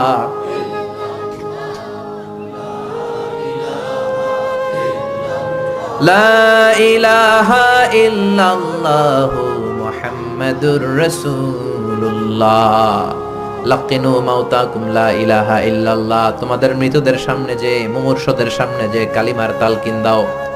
আলকামা নামক সাহাবীর মুখ দিয়ে কালিমা বেরোয় না। বিশ্বনবী বেলালকে আর সুহাইবকে, 2 সাহাবীরে পাঠালেন, যাও কালিমার তালকিন দাও। বেলাল যে তালকিন দেয় তারপরেও বেরোয় না, জিহ্বায় আটকে যায়। বিশ্বনবী আলকামার বিবিরে ডেকে পাঠালেন। আলকামার বিবি আসার পরে বিশ্বনবী বললেন ও আলকামার বিবি, আলকামা কেমন ছিল? বিবি বলে নামাজি ছিল, অনেক দানশীল ছিল, কোনো খারাপ আমল ছিল না। আলকামার বাবা মা কেউ বেঁচে আছে নাকি? আছে। কে আছে? মা আছে, মারা ডাকো। ও আলকামার মা, তোমার আলকামা কোনোদিন নামাজ ছেড়েছে কিনা? না। রোজা ছেড়েছে কিনা? না। মানুষের সাথে খারাপ আচরণ করেছে কিনা? না। তোমার সাথে কেমন আচরণ করেছে? তোমার সাথে কেমন আচরণ করেছে? এই প্রশ্ন করার পরে আলকামার মা কাঁদতে শুরু করে দিলেন। আলকামার মা বলে নবী আমার কথা শুনতো না, শুধু বউয়ের কথা শুনতো। বউয়ের ওড়না ধরে পিছু পিছু ঘুরতো, আমার মনে কষ্ট দিয়েছে। বিশ্বনবী বললেন তোমার ছেলেরে তুমি মাফ করে দাও। আলকামার মা বলে না, মাফ করব না। একথা শোনার পরে বিশ্বনবী বললেন লাকড়ি আনো, আগুন জ্বালাও, আলকামারে আগুনে ফেলে দেব। লাকড়ি এনে আগুন জ্বালানোর পর আলকামার মা চিৎকার দিয়ে বিশ্বনবীর পায়ে পড়ে যায়। বিশ্বনবীরে ডেকে বলে নবী গো, আপনার 2টা পায়ে ধরি, আমার কলিজার টুকরা আলকামারে আগুনে ফেলবেন না। আলকামা আমার নার ছেড়া ধন, আমার কলিজার টুকরা। ও নবী, অনেক কষ্ট দিয়েছে আমার মনে, কিন্তু আগুনে ফেলবেন না। আগুনে ফেলার জন্য ওরে আমি পেটে ধরি নাই, আগুনে ফালানোর জন্য ওরে আমি মানুষ করি নাই। ও ও নবী, আমার আলকামারে আগুনে পুড়বেন না, জান জান, আমি আমার আলকামারে মাফ করে দিলাম। বিশ্বনবীর সামনে দাঁড়িয়ে আলকামার মা যখন মাফ করে দেওয়ার ঘোষণা দিল, বিশ্বনবী সাক্ষী, সাহাবীরা সাক্ষী, আলকামা চিৎকার করে পড়তে শুরু করলো, লা ইলাহা ইল্লাল্লাহু মুহাম্মাদুর রাসূলুল্লাহ সাল্লাল্লাহু আলাইহি ওয়াসাল্লাম। কালেমা পড়ে শেষ নিঃশ্বাস ত্যাগ করেছে, চিল্লায় কোন আল্লাহু আকবার। এজন্য মা বাবার খেদমতের দরকার আছে না নাই? সাইয়েদনা ইব্রাহিম ওনার ছেলেকে রেখে আসলেন মরুভূমিতে, মক্কার জমিনে। তার বিবি হাজরা সহ হাজার মারা গেল, সাইয়েদনা ইসমাইল বড় হলেন, তাগড়া যুবক। বুখারীর বর্ণনা, জুরহুম নামক কওমের একটা মেয়েকে বিয়ে করে সুখের সংসার করলেন। আল্লাহ বললেন, ইব্রাহিম যাও যাও, তোমার ছেলেরে দেখতে যাও। বুখারীর বর্ণনা, সাইয়েদনা ইব্রাহিম ইসমাইলের বাড়িতে দেখা করতে গেলেন, বেড়াতে গেলেন। সাইয়েদনা ইসমাইল বাড়িতে নাই, বনে গিয়েছে শিকার করতে। কি করতে? সব নবীরা নিজ হাতে কামাই করে খেয়েছেন, ঠিক কিনা? শিকার করতে গিয়েছেন। সাইয়েদনা ইব্রাহিম দরজার পাশ থেকে সালাম দিলেন, আসসালামু আলাইকুম। ভেতর থেকে কর্কশ কণ্ঠে, ঝাঁঝালো কণ্ঠে, রাগ মাখা কণ্ঠে একটা মেয়ে উত্তর দেয়, আলাইকুমুস সালাম। সাইয়েদনা ইব্রাহিম বললেন, কাইফা হালুকি ইয়া উম্মি, ও মা তুমি কেমন আছো? মেয়েটা ভিতর থেকে বলে, বেশি ভালো নাই। দিনকাল কেমন চলে? কয় সুবিধার না। খাওয়া দাওয়া হয়নি? কয় না, হয় না। আমনে কেডা? সাইয়েদনা ইব্রাহিম বলে, আমারে চিনবা না? ইদা জাআ যাওজুকি মিনাল গাবা, তোমার স্বামী যখন বন থেকে ফিরবে, ফাকরাই আলাইহি সালাম, তোমার স্বামীর একটা সালাম দিবা। ওয়া মুরিহিয়া ইগাইরা আতাবাতা বাবিহি, আর বলবা ঘরের দরজার চৌকাঠ যেন পাল্টে ফেলে। চলে গেলেন। বিকেল বেলা সাইয়েদনা ইসমাইল চলে আসলেন। আসার পরে বিবি বলে, একটা বুড়া আইছিল। বুড়া কে আইছিল? সাইয়েদনা ইসমাইল বলে, বুড়া আসবে কোত্থেকে? কেন এসেছে? কি জন্য এসেছে? কি বলেছে? তার স্ত্রী বলতে লাগলো, আপনারে সালাম দিয়েছে, ওয়া আলাইকুমুস সালাম, আর বলেছে আপনি যেন ঘরের দরজার চৌকাঠ যেন পাল্টে ফেলেন। এই কথা বলার সাথে সাথে সাইয়েদনা ইসমাইল ভয় পেয়ে গেলেন, লাফ দিয়ে উঠলেন। কি? ঘরের দরজার চৌকাঠ পাল্টে ফেলতে বলেছে ওই বয়স্ক লোক? ও মিয়া, চোর চিনে চোরের সিগন্যাল, পুলিশ চিনে পুলিশের সিগন্যাল, আর নবী চিনে নবীর। উনি নবী, বাবাও নবী। বাবা ইব্রাহিমের সিগন্যাল বুঝে ফেলেছে। চিৎকার দিয়ে বলে, ও কপাল পুল্লি, তুই কপাল পুল্লি, নিজের কপালে নিজে কুড়াল মারলি। যারে বুড়া বইলা গালি দিলি, বুড়া না, তোর শ্বশুর, আমার বাবা ইব্রাহিম খলিল। আমার বাবা যেই কথাটা বলে গিয়েছে, কথাটা তো সুবিধার না, এটার গ্রিন সিগন্যাল না, রেড সিগন্যাল। আমার বাবা বলেছে তোরে যেন আমি তালাক দেই, আমি যেন তোরে ডিভোর্স দেই। কেডাও, বের হয়ে যা। ডিভোর্স দিয়ে দিলাম। আপনার আব্বাও যদি রাগ করে রাখে, পোলা তোর বউরে ডিভোর্স দিয়ে দিবেন নাকি? আবার দিয়ে দিয়েন না। আপনার বাবাও বাবা, ইসমাইলের বাবা ইব্রাহিমও। উনি সাধারণ বাবা নন, আল্লাহর পক্ষ থেকে ওহী পেয়ে উনি কথা বলেন। আপনার বাবাও যদি রাগ করে বলে, ও বাবা তোর বউরে তালাক দিয়েন না, কি করবেন? সংলাপ করবেন, সমঝোতা করবেন। আমাদের দুই নেত্রী সংলাপ করে না তো কি হইছে? আমরা ঘরে করুন, ঘরে ঘরে আমরা সংলাপ সমঝোতা করবো, চিল্লা এখন, ঠিক কিনা? মিটিং করবেন, মিলায়া দিবেন। ইসলাম বলে মিলায়া দাও, লাগায়া দিও না। কিছু লোক আছে লাগায়া দেয়, আছে না নাই? দুইজন ঝগড়া করে মিলায়া দেন, আপনার মর্যাদা বাড়িয়ে দিবে কে? আগুন ধরলে আপনারা কি দিয়া নিবান? অনেকে ওটার মধ্যে তেল ঢালে, আছে না নাই? আর একটু জ্বলুক, আর একটু লাগুক, ভালোই লাগে, আছে না নাই? বিশ্বনবী মিলায় দিতেন, লাগায় দিতেন না। আপনি মিলায় দিবেন, আল্লাহ আপনার মর্যাদা বাড়ায় দিবে। আপনার বাবা যদি বলে তোর বিবিরে তালাক দে, বাবারেও বুঝান, বউরেও বুঝান। আরে তালাক তো অনেক পরের কথা। আমরা ইসলামের দেয়া তালাকের সিস্টেম মেনে চললে বাংলাদেশের ডিভোর্স রেট কমে যাবে, কোনো তালাকই হবে না, ঠিক কি না? ইসলাম পঞ্চম স্টেপে তালাক দিতে বলেছে, ফিফথ স্টেপ। ফার্স্ট স্টেপ হচ্ছে ফাইদুহুন্না, ওয়াইফ কথা শুনে না, কক্সবাজার ঘুরতে নিয়ে যাও, কথা শুনবে। সুবহানাল্লাহ পড়েন। কথা শুনে না, যমুনা ফিউচার পার্কে নিয়ে যাবা, বসুন্ধরা শপিং কমপ্লেক্স থেকে দামি শাড়ি কিনে দেবা, আউটিং এ যাবা, হ্যাং আউট করবা, কথা শুনবে, ঠিক কি না? বিশ্বনবী বললেন, রিফকাম বিল কাওয়ারির, নারীদের মন নরম, তাদের সাথে নরম ভাবে কথা বলতে হবে, গরম হইলেই ঝামেলা, ঠিক কি না? তাহলে কথা না শুনলে প্রথমে আল্লাহ বললেন ফাইদুহুন্না, ওয়াজ করো, বেড়াতে নিয়ে যাও, এটাতেও কাজ হয় না। 2 নম্বরে বললেন ওয়াহজুরুহুন্না ফিল মাদাজে, বিছনা আলাদা করো, তারে এক রুমে ঘুমাতে দাও, তুমি আরেক রুমে ঘুমাবা। এই বিচ্ছেদে হয়তো তার মনের মধ্যে হেদায়েত চলে আসবে, এটাতেও কাজ হয় না। 3 নাম্বার স্টেপ ওয়াদ্রিবুহুন্না, শাসন করো। অনেকে ওয়াদ্রিবুহুন্নার ব্যাখ্যা করে পিটাও, না, বিশ্বনবী তার একটা বিবিরও পিটায় নাই, ঠিক কি না? ওয়াদ্রিবুহুন্না মানে শাসন করো, একটু করা হও। যদিও শাব্দিক অর্থ পিটাও, কিন্তু এখানে পিটানোর অর্থ নেওয়া যাবে না। এর ব্যাখ্যা কি হবে? ব্যাখ্যা করতে যে মুফাসসিররা হয়রান হয়ে গিয়েছে। কোন মুফাসসির বলে ছোট্ট কাঠি দিয়া পিটাইবেন, এই কথা হনুস না কেন? 2টা বাচ্চা হয়ে গেছে, এত সুখের সংসার, কত ঘুরলাম, কত সুন্দর সংসার করলাম, এখন সংসারটা ভেঙে গেলে আমার হবে কি? তুই আমার কৈতরি, তুই আমার টুনটুনি, তুই আমার পরাণের পরাণ, এরকম বইলা লাঠি দিয়ে আস্তে আস্তে বাড়ি দিবেন। অনেক মুফাসসির বলেছে না মেসওয়াক দিয়ে বাড়ি দিবেন, অনেক মুফাসসির কয় না কোল বালিশ দিয়ে পিটাইবেন, যাতে হাত পা না ভাঙে, ঠিক কি না? তাহলে ওয়াজ করলেন শোনে না, বিছানা আলাদা করলেন শোনে না, তারপরে তাদেরকে একটু কড়া হন, শাসন করেন, তাতেও শোনে না। তারপরে কোরআন বলল ফাবাআসু হাকামাম মিন আহলিহি হাকামাম মিন আহলিহা, শ্বশুর পক্ষের লোকেরা, ওই পক্ষের লোকেরা, মুরব্বীরা বসে মিলমিশ করে দেওয়ার চেষ্টা করবে, তাতেও শোনে না। 4টা শেষ, এরপরে 5ম নাম্বারে তালাক, তাও একবারে 3 তালাক দেওয়া যাবে না। তালাক 2 ধরনের, তালাক সুন্নি, তালাক বিদঈ। একটা হচ্ছে সুন্নতি তালাক, আর একটা হচ্ছে বেদাতি তালাক। বেদাত তালাক মানে রাগের মাথায় একসাথে 3 তালাক, 22 তালাক, এগুলো আছে না নাই? না, এগুলো করা যাবে না। তালাক সুন্নি হচ্ছে আপনার বউয়ের যখন পিরিয়ড হয় না, আপনার বউ ক্লিন পরিচ্ছন্ন, তখন 1 তালাক দিবেন। কারণ ওই তালাক দেওয়ার পরেও তার প্রতি ভালোবাসা জাগলে আবার মেলামেশার সুযোগ আছে না নাই? 1 মাস সুযোগ আছে, ফিরে আনতে পারবেন, কথা শুনে না? 2য় মাসে আবার আরেকটা তালাক দিবেন, আরো 1 মাস সুযোগ, কয় মাস? তারপরে 3য় মাসে যখন আরেক তালাক দিয়ে দিলেন, আর তালাকাল বাইনাল বাইনুনা, কমপ্লিট ডিভোর্স, আর এই বউয়ের কাছে যাওয়া যাবে? এই সিস্টেম একটার পর একটা যদি আপনি মানেন, তালাক হবে? কথা কন। আরে প্রথম ধাক্কায় কক্সবাজারে গেলেই তো আবার শান্তির সংসার শুরু হয়ে যাবে, ঠিক কি না?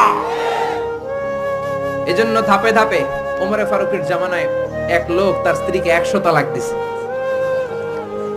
বউ এসে বিচার দিছে, আমার জামাই আমার 100 তালাক দিছে। 100 তালাক দিছে, নিয়ে আসো তোমার হাজবেন্ডে। নিয়ে আসা হলো, কিরে কয় তালাক দিছস? কয় 100। কি লেগে দিছস? দিবি 3টা। দিছস 100টা, কারণ কি? কয় মেজাজ গরম আছিল। ওমরে ফারুক বলে তারা বিচার করে দিচ্ছে, 3 তালাকে তোর বউ তালাক, বাকি 97 তালাক তোর পিঠের উপরে পড়বে। এরকম নিয়ম যদি বাংলাদেশে থাকে, উল্টা পাল্টা তালাক হবে? জোরে বলেন। এজন্য আপনার বাবা, ও বাবা ইসমাইলের বাবা ইব্রাহিম, সাইয়েদনা ইব্রাহিম বললেন তালাক দাও, ইসমাইল তালাক দিয়ে দিলেন। ঘটনা মনে আছে তো, না ভুলে গেছেন? তালাক দিয়ে দিলেন, নতুন বিয়ে করলেন। 3 বছর পর আবার সাইয়েদনা ইব্রাহিম দেখা করতে আসলেন। আজকেও সাইয়েদনা ইসমাইল বাড়িতে নাই, বনে গিয়েছে শিকার করার জন্য। আজকেও সাইয়েদনা ইব্রাহিম এসে সালাম দিল, আসসালামু আলাইকুম। আজকে জাদুমাখা কণ্ঠে, মধুমাখা কণ্ঠে, সুরেলা কণ্ঠে একটা মেয়ে উত্তর দিল, ওয়া আলাইকুমুস সালাম। জিজ্ঞেস করলো কাইফা হালুকি ইয়া উম্মি, মা কেমন আছো? মেয়ে কয় আলহামদুলিল্লাহ আলা কুল্লি হাল, সব সময় আমরা ভালো আছি। সুবহানাল্লাহ কইবেন না? দিনকাল কেমন যায়? কয় খুব ভালো। খাবার দাবার? কয় খুব ভালো। আপনি কে? আমার চিনবা না? মেয়ে বলে আপনারে আমি চিনতে চাই। এই মরুভূমিতে কেউ কোনোদিন আমাদের খবর নেয় না। কে আপনি? মুরব্বি বাজান, দয়ালু মানুষ, আমাদের খোঁজ খবর নেয়ার জন্য এসেছেন। বাইরে রোদ্রের মধ্যে দাঁড়িয়ে আছেন কেন? ভিতরে আসেন। সাইয়েদনা ইব্রাহিম ঢুকতে চায় না, মেয়েটা জোরাজুরি শুরু করেছে। জোর করে ঘরে ঢুকালো, শরবত বানিয়ে খাওয়ালো, রুটি বানিয়ে খাওয়ালো, খেজুর বানিয়ে খাওয়ালো, ছাগল পালতো, ছাগলের দুধ খাওয়ালো। সাইয়েদনা ইব্রাহিম এই আপ্যায়ন দেখে চোখের পানি ছেড়ে মেয়েটার জন্য দোয়া করে দিল। ও মেয়ে, এইটাও মাইয়া, আগেরটাও। আহা, সাইয়েদনা ইব্রাহিম দোয়া করে দিল আর বলল, ইদা জাআ যাওজুকি মিনাল গাবা, তোমার স্বামী যখন বন থেকে ফিরে আসবে, ফাকরাই আলাইহিস সালাম, স্বামীর একটা সালাম দিবা। ওয়া মুরিহি আন ইউসবিতা আতাবাতা বাবিহি, আর বলবা ঘরের দরজার নতুন চৌকাঠ যেন জীবনেও না পাল্টায়। সাইয়েদনা ইসমাইল ফিরলেন। ওয়াইফ বলতেছে, নুরানি চেহারা এক আল্লাহর ওলির মতো লোক আসছিল, মুরব্বি টাইপের।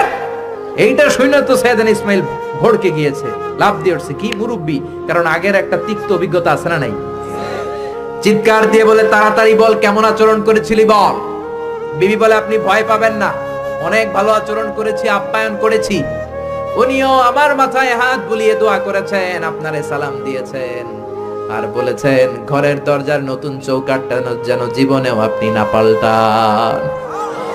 আদরের চোটে বিবিকে জড়িয়ে ধরলেন, বললেন, ও বিবি, তুই তো পরীক্ষায় গোল্ডেন এ প্লাস, কি পাইছস? গোল্ডেন। নুরানি চেহারার যে লোকটা এসেছিল সাধারণ কোন লোক নয়, তোমার শ্বশুর, আমার বাবা ইব্রাহিম খলিল।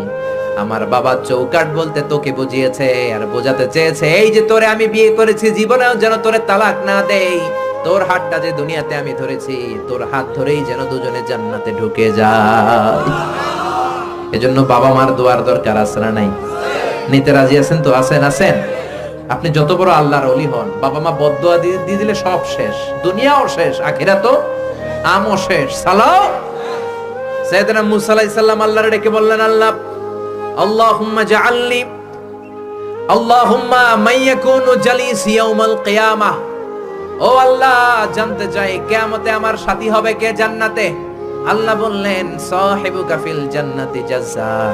কিয়ামতের দিন বিচারের শেষে তোমার সাথী হবে একজন কসাই। কে হবে? শুনে মুসা আলাইহিস সালাম খুব আপসেট, কি রে, আমি নবী মানুষ, পৃথিবীতে 5 জন নবী সেরা, এর মধ্যে আমি একজন, 4 জনের সেরা কিতাব দিছে, ওইটাও আমারে দিছে, সরাসরি আমার সাথে আল্লাহ কথা বলতো আর জান্নাতে রাখবে কসাইয়ের লগে, ঘটনাটা কি? আল্লাহরে বললেন, আল্লাহ কি আমল ওই কসাইয়ের, কেন কসাই যাবে? আল্লাহ বললেন, মুসা যাও যাও, নিজের চোখে দেখে নাও কি আমল করেছে ওই কসাই। সাইয়েদনা মুসা কসাইয়ের দোকানে যেয়ে দেখলেন না, স্পেশাল কোনো আমল নাই, খালি গোশত কোপায়। কি কোপায়? সারাদিন গোশত কোপানোর পর বিকেল বেলা সুন্দর একটা গোশতের টুকরা প্যাকিং করে বাড়ির দিকে রওনা। সাইয়েদনা মুসা আলাইহিস সালাম পিছনে পিছনে রওনা। বাড়িতে যাওয়ার পরে সাইয়েদনা মুসা আলাইহিস সালাম তার দরে নক করতে শুরু করলো দরজায়। দরজা খোলার পরে ছদ্মবেশে সাইয়েদনা মুসা বলে, আমি একজন মুসাফির, আজকে রাতটা যদি আপনি থাকতে দেন বড্ড ভালো হয়। কসাই বলে, আহলান সাহালান মারহাবান তয়্যিবান, আসেন মিয়া, বসেন, এই ঘরে বসেন, পাশের ঘরে আমার একটু কাজ আছে। পাশের ঘরে কসাই ঢুকে মাচা থেকে একটা বৃদ্ধা মহিলাকে নামিয়ে নিজ হাতে গোসল করিয়ে টাওয়াল দিয়ে হাত পা মুছে দিয়ে নিজ হাতে গরুর গোশত রান্না করে নিজ হাতে রুটি বানিয়ে ওই মহিলার মুখের মধ্যে রুটি আর গোশত তুলে দিতে লাগলেন। বৃদ্ধা মহিলা রুটি খেতে খেতে চোখের পানি ছাড়ে আর মুচকি মুচকি হাসে। খাওয়ার পরে মহিলা 2 হাত তুলে আল্লাহর কাছে দোয়া করে। মহিলারে খাওয়ানোর পরে বাটির মধ্যে রুটি আর গোশত এনে কসাই বলে, ও ভাই মুসাফির, আপনার রাতের খাবার খান, রাতের খাবার খেয়ে আপনি ঘুমিয়ে যান, সকালে যাবেন আপনি আপনার পথে, আমি যাব আমার দোকানে। সাইয়েদনা মুসা বলেন, পরে খাবো, আগে বলো বৃদ্ধা মহিলাটাকে। কসাই বলে, এই মহিলাটা ছাড়া দুনিয়ায় আমার আর কেউ নাই, আমি ছাড়াও এই মহিলাটার আর কেউ নাই, এই মহিলাটার কেউ নাই, এই মহিলাটা হলো আমার জনম দুঃখিনী মা। মা ছাড়া আমার পৃথিবীতে আর কেউ নাই, আমি ছাড়াও আমার মায়ের আর কেউ নাই। প্রতিদিন গোশত কেটে ভালো একটা গোশতের টুকরা এনে আমার মারে আমি খাওয়াই, নিজ হাতে গোসল করাই, মার গা টাওয়াল দিয়ে মুছে দেই, রুটি বানিয়ে গোশত রান্না করে মায়ের মুখে খাবার তুলে দেই, আমার মা দোয়া করে। সাইয়েদনা মুসা বললেন, পাশের রুম থেকে তোমার মা কি দোয়া করেছে? বিড়বিড় বিড়বিড় করে একটা শব্দ কানে আসলো, অস্পষ্ট আওয়াজ, কি বলেছে আমি বুঝি নাই, কি দোয়া করেছে তোমার মা বলো। কসাই বলে, গত 20 বছর যাবত আমার মা একটা পাগলা দোয়া করে, আমি জানি কোনোদিন এই দোয়া কবুল হবে না। সাইয়েদনা মুসা বললেন, আরে ভাই বলোই না, কি দোয়া? কসাই বলে, আমার মা আমার উপর খুশি হয়ে প্রতিদিন খাওয়ার পরে হাত তুলে আঁচল পেতে আল্লাহর ডেকে বলে, আল্লাহ, আল্লাহুম্মা জাআল ইবনি জালিসা মুসা ইয়াউমাল কিয়ামা। ও আল্লাহ, শুনেছি এই জামানার বনি ইসরাইলের সবচেয়ে বড় পয়গম্বর মুসা কালিম, উনি নাকি সবচেয়ে বড় নবী। আমার ছেলের খেদমতে আমি এত খুশি, আমার ছেলের উপরে এত সন্তুষ্ট আমি আমার ছেলের জন্য দোয়া করলাম, এই জামানার বড় পয়গম্বর মুসা যখন কিয়ামতের দিন বিচার শেষে জান্নাতে যাবে, আমার কসাই ছেলেরে তুমি ওই নবী মুসার সাথে জান্নাতে ঢুকাইয়া দিবা। কবুল করে নিছে কে? আল্লাহ। মুসা আলাইহিস সালাম মনে মনে বললেন, আরে কানেকশন তো এই জায়গায়, কানেকশন তো আসল জায়গায়। এজন্য মায়ের দোয়া ছাড়া এই পৃথিবীতে কেউ বড় নেতা হতে পারে নাই, কেউ ব্যবসায়ী হতে পারে নাই, কেউ মুফাসসিরে কোরআন হতে পারে না, হাফেজ হতে পারে না, মাওলানা হতে পারে না, আল্লাহর ওলি হতে পারে না, তার জীবনে সফল হতে পারে না। চিল্লা এখন ঠিক কি না? বিশ্বনবী মা বাবার আদর পায় নাই, জন্মের আগেই বিশ্বনবীর বাবা নাই, দাদার কাছে মানুষ, পরে চাচার কাছে মানুষ, মায়েরও বেশি দিন পায় নাই, পেয়েছে মাত্র 6 বছর। মাও দুনিয়া থেকে বিদায়, এতিম নবী একা একা বড় হলেন। হুদাইবিয়ার উমরা করতে যাবেন, 1400 সাহাবীকে নিয়ে বিশ্বনবী রওনা হলেন। সফরের মাঝখানে মায়ের কবর। বিশ্বনবী সাহাবীদেরকে বললেন, ও সাহাবারা, এই যে একটা কবর দেখা যায়, এটা আমার মায়ের কবর। বিশ্বনবীর মায়ের নাম কি? আরো জোরে বলেন। তোরা দেখে যা আমিনা মায়ের কোলে, মধু পূর্ণিমারি সেথা চাঁদ দোলে, যেন উষার কোলে রাঙা রবি দোলে। তোরা দেখে যা আমিনা মায়ের কোলে, কলমা খুলুকে আজি ধ্বনি ওঠে কে এলোই, কালেমা শাহাদাতের বাণী ঠোঁটে কে এলোই, পড়ে দুরুদ ফেরেশতা বেহেশতের দুয়ার খোলে। তোরা দেখে যা আমিনা মায়ের কোলে। আল্লাহু আকবার। বিশ্বনবী বললেন, চিনো নাকি কবরটা কার? এটা আমার আম্মার কবর।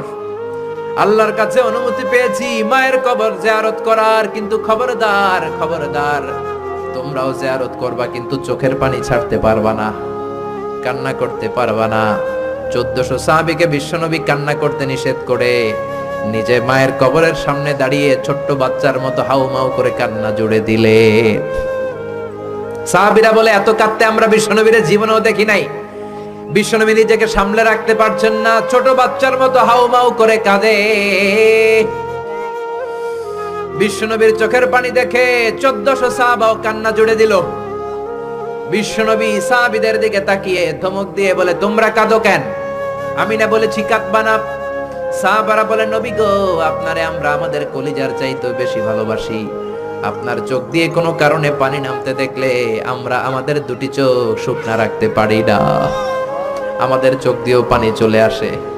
বিশ্বনবী বললেন, আদ্রাকাতনি রাহমাতুহা ফাবাকাইতু। আমার মা যে আমারে ছোটবেলা আদর করেছে, ওই আদরের স্মৃতি আমার মনে পড়েছে। আমার মা আমেনা আমারে জাইতুনের তেল মালিশ করে দিত সারা গায়ে। আমার গায়ের এমন কোন জায়গা নাই যেই জায়গায় আমার মা আমেনা তার 2টা ঠোঁট দিয়া চুমা দেয় নাই। আমার মা আমারে জামা পরিয়ে দিত, কোলে তুলে আদর করত। ছোটবেলার সেই স্মৃতিগুলো মনে পড়েছে, তাই আমি কাঁদি। তোমরা কাঁদো কেন? সুবহানাল্লাহ কইবেন না? মায়ের আদর পায় নাই, কিন্তু কবরের সামনে দাঁড়িয়ে জারে জারে কেঁদেছেন বিশ্বনবী মুহাম্মদ সাল্লাল্লাহু আলাইহি ওয়াসাল্লাম। কানা ইউকাসিমুল আহমান বিল জিআরানা। জিআরানা নামক জায়গায় বিশ্বনবী কুরবানির গোশত বিতরণ করছেন। হাজার হাজার মানুষের লাইন। বাংলাদেশে এরকম হয় না? কুরবানির গোশত বিতরণ হয় না? লাইনে দাঁড়ায় অনেকে। হাজার মানুষের মধ্য থেকে একজন বৃদ্ধা নারীকে বিশ্বনবী লাইন থেকে আলাদা করলেন, নিজের গায়ের চাদর বিছিয়ে বৃদ্ধা নারীটারে বসতে দিলেন। বৃদ্ধা নারীও বিশ্বনবীর সাথে লম্বা আলোচনা করলেন, মাথায় হাত বুলিয়ে দিলেন। বিশ্বনবী দোয়া নিয়ে বৃদ্ধা মহিলারে বড় একটা গোশতের টুকরা দিলেন। সাহাবারা বললেন, ও নবী, জীবনে কোনোদিন নিজের গায়ের চাদর বিছিয়ে দিতে দেখি নাই, কে এই মহিলা আপনার মাথায় হাত বুলিয়ে দেয়? বিশ্বনবী বললেন, বাবা ছাড়া দুনিয়াতে আসলাম, 6 বছর বয়সে মারে হারালাম, মায়ের বুকের দুধ আমার কপালে জোটে নাই। আজকে আমার চাদরের উপরে যেই মহিলাটারে বসালাম, এই মহিলাটা আমার দুধ মা হালিমা। এই মহিলার দুধ খেয়ে আজকে আমি তরতাজা নবী মুহাম্মদ সাল্লাল্লাহু। এজন্য মা বাবার খেদমতের দরকার আছে না নাই? আল্লাহর ফয়সালা কয়টা? জোরে বলেন।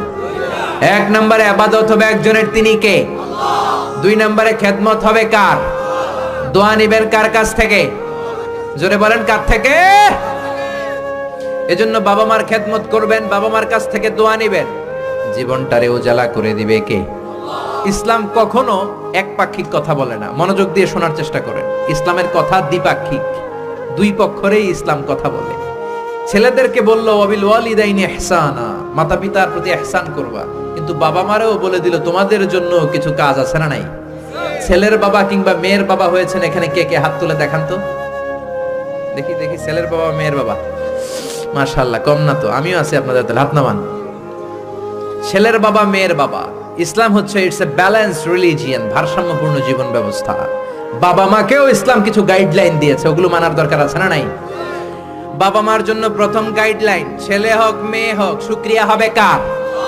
কিছু লোক আছে ছেলে হলে এলাকার সবাইরে মিষ্টি খাওয়ায়, মেয়ে হইলে কাউরে শোনায় না। আছে না নাই? আনন্দপুরে নাই? না নাই, এদিকেও আছে। আল্লাহ বলেন ইয়াহাবু লিমান ইয়াশাউ ইনাসান ওয়া ইয়াহাবু লিমান ইয়াশাউ যুকুর আও ইউযাওয়িজুহুম যুকরানা ওয়া ইনাসা ওয়া ইয়াজআলু মান ইয়াশাউ আকীমা ইন্নাহু আলীমুন কাদির। তিনি যাকে চান তাকে দেন ছেলে, আবার যাকে চান তাকে মেয়ে দেন, আবার যাকে চান ছেলেও দেন মেয়েও দেন। তিনি কে? আবার যাকে চান ছেলেও দেন না মেয়েও দেন না, তিনি কে? অনেক নিঃসন্তান লোক এই দেশে আছে না নাই? এজন্য বাবা মা যারা আছেন মনোযোগ দিয়ে শুনেন, খরগোশের মতো কানটা খাড়া করেন। আপনাদের কি দায়িত্ব? এক নাম্বার দায়িত্ব, আল্লাহ ছেলে দেখ মেয়ে দেখ, শুকরিয়া হবে কার? অনেকে মেয়ে হলে না খুশ হয়। বিশ্বনবী বললেন খায়রুকুম মান বুকিরা বিল উনসা, যে ঘরের প্রথম সন্তান কন্যা হয় ওই ঘরে বরকত নাজিল করে কে? আল্লাহ। যাদের ঘরে কন্যা বেশি তাদের ঘরে বরকত বেশি, কোন সুবহানাল্লাহ। তাইলে বাবা যারা হইছেন আপনাদের প্রথম দায়িত্ব আল্লাহ আপনারা ছেলে দেখ মেয়ে দেখ, আর রেদা বিল কাদা, আল্লাহর এই কাদাতে আমাদের সন্তুষ্ট থাকতে হবে। চিল্লাই কোন ঠিক কিনা? দুই নাম্বার দায়িত্ব, ছেলে হোক মেয়ে হোক, হওয়ার সাথে সাথে কানের সামনে যে আজান দেওয়ার দরকার আছে না নাই? অনেকে আছে ছেলে হওয়ার পরে মেয়ে হওয়ার পরে মুয়াজ্জিন সাহেব খোঁজে, ইমাম সাহেব খোঁজে, আছে না নাই? ইমাম সাহেব রে খোঁজেন কেন? মুয়াজ্জিন সাহেব রে খোঁজেন কেন? আপনি নিজেই আজান দিবেন, নিজের ছেলের আজান নিজেই দিবেন। খেয়াল করে শুনেন, বিশ্বনবীর বড় নাতির নাম হাসান, ছোট নাতির নাম হোসাইন। হাসান হওয়ার পরে বিশ্বনবী এত খুশি হয়েছে, বিশ্বনবীকে বলা হলো ইয়া রাসূলুল্লাহ আপনার নাতি হয়েছে।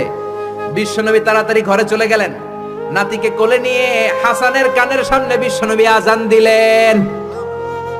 নিজের ছেলের কানের সামনে নিজেই আজান দেওয়ার দরকার আছে না নাই? প্রত্যেক মুসলমানের আজান কিভাবে দিতে হয়, একামত কেমন করে দিতে হয় জানার দরকার আছে না নাই? আল্লাহু আকবার, আল্লাহু আকবার, আল্লাহু আকবার, আল্লাহু আকবার। বাবা হইছেন নিজে আজান দিবেন, দাদা হইছেন নাতির কাছে যে নিজে আজান দিবেন, চাচা হইছেন নিজে দিবেন। ইমাম সাহেবের তো আনার দরকার নাই। বিশ্বনবী নিজের নাতি হাসানের কানের সামনে যে নিজে আজান দিয়েছেন, সুবহানাল্লাহ পড়েন। তার মানে বাবা মার এক নাম্বার দায়িত্ব, ছেলে হোক মেয়ে হোক শুকরিয়া করবেন কার? দুই নাম্বার দায়িত্ব, ছেলে হোক মেয়ে হোক কানের সামনে আজান দিবেন। তিন নাম্বার দায়িত্ব, সপ্তম দিনে আকিকা দিবেন। কি দিবেন? কথা বলেন। ছেলে হলে 2টা খাসি, মেয়ে হলে 1টা খাসি, সপ্তম দিনেই দিবেন। অনেকে কুরবানির সাথে মিলায় দেয়, না এটা সুন্নাত না। সুন্নাত হচ্ছে সপ্তম দিনে। কোনো কারণে সপ্তম দিনে দিতে পারেন নাই তো আর কি করবেন? পরে যে সময় পান দিবেন। কুরবানির সময় দেন, আগে দেন, পরে দেন, সমস্যা নাই। কিন্তু সুন্নাহর উপর যদি আমল করতে চান তাহলে সপ্তম দিনে দিতে হবে। চিল্লায় এখন ঠিক কিনা? বিশ্বনবী ফরমান কুল্লু গুলামিন রাহিনাতুন বিআকিকা তুযবাহু আনহু ইয়াউমা সাবিহি, প্রত্যেক বাচ্চার আকিকা দিতে হয় সপ্তম দিনে। তারপরে ইউসাম্মা ফিহি, ওই দিনে নাম রাখতে হয়। সপ্তম দিনে সুন্দর একটা নাম রাখার দরকার আছে রাডাই। কি নাম রাখবেন? আব্দুল্লাহ, আব্দুর রহমান, মারিয়াম, সুমাইয়া, এগুলো রাখবেন নাকি ব্রাশ ফায়ার রাখবেন? রাখবেন। এক লোক নাকি তার ছেলে মেয়ের নাম রাখছে ব্রাশ ফায়ার। তো তার চাচা আসছে বেড়াতে ভাতিজার বাড়ি, ভাতিজা আপ্যায়ন করাচ্ছে। তা আপ্যায়ন শেষে চাচা বলে, ভাতিজা শুনছি তোমার নাকি এক ছেলে এক মেয়ে, আমি তো কোনোদিন দেখি নাই, ডাক দাও না। ডাক দিছে ভাতিজা ব্রাশ ফায়ার। ব্রাশ ফায়ার, ভয়ঙ্কর না শব্দটা? শুনলেই পিলে চমকে ওঠে, ঠিক কিনা? তো চাচাও বুড়া মানুষ ব্রাশ হয়ে শূন্য দিছে দৌড়, চাচারে ধরার জন্য ভাতিজাও দৌড়, চাচাও দৌড়ায় ভাতিজাও দৌড়ায়। পেছন থেকে ভাতিজা বলে চাচা দৌড়াবেন না। চাচা কয় বয়স আমার 80 হয়েছে, তুই আমারে ব্রাশ ফায়ার করিস না। ভাতিজা কয় চাচা এটা তো ওই ব্রাশ ফায়ার না, আপনি না কইছেন আমার ছেলে মেয়েরে ডাক দিতে, তো আমার ছেলের নাম ব্রাশ রাখছি আর মেয়ের নাম ফায়ার, আমি আমার ছেলে মেয়েদেরকে ডাক দিছি, এরকম নাম রাখা যাবে? তার মানে সপ্তম দিনে আকিকা দিবেন, ইউসাম্মা ফিহি, সপ্তম দিনে নাম, ওয়া ইউহলাকু রাসুহু, মাথা হলক করবেন। ছোট্ট বাচ্চা 7 দিনে দেখবেন মাথার মধ্যে ছোট্ট ছোট্ট কিছু পশম আর চুল আছে না নাই, এগুলো ফেলে দিবেন, সুন্দর একটা নাম রাখবেন, ওই দিনে আকিকা দিবেন, ছেলের জীবনে বরকত ঢুকায় দিবে কে? তারপরে 5 নাম্বার দায়িত্ব, ওয়াল ওয়ালিদাতু ইউরদি'না আওলাদাহুন্না হাওলাইনি কামিলাইনি লিমান আরাদা আই ইউতিম্মার রাদাআ। ছেলে হোক মেয়ে হোক 2 বছর দুধ খাওয়ানোর দরকার আছে না নাই? টানা 2 বছর দুধ খাওয়াবেন। অনেক মা আছে ছেলে মেয়েরে দুধ খাওয়াতে চায় না, ফিডার খাওয়ায়।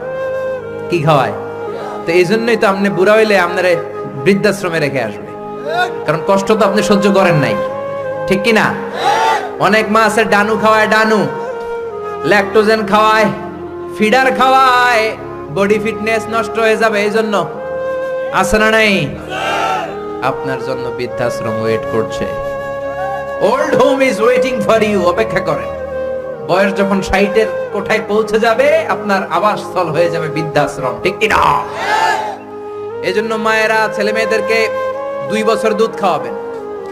জন্মের পরেই মায়ের বুকে আল্লাহ এমন একটা দুধ দেয়, শাল দুধ বলে এটা, এটার মধ্যে এত nutrition, full of nutrition, rich nutrition দিয়ে আল্লাহ এটাকে তৈরি করে, সব ধরনের রোগের প্রতিষেধক আল্লাহ এটাকে দেয় এই ছেলের মেরিট বিকাশ হওয়ার জন্য, এটার মস্তিষ্কের বিকাশ হওয়ার জন্য, তার হাড্ডিগুলো শক্ত হওয়ার জন্য।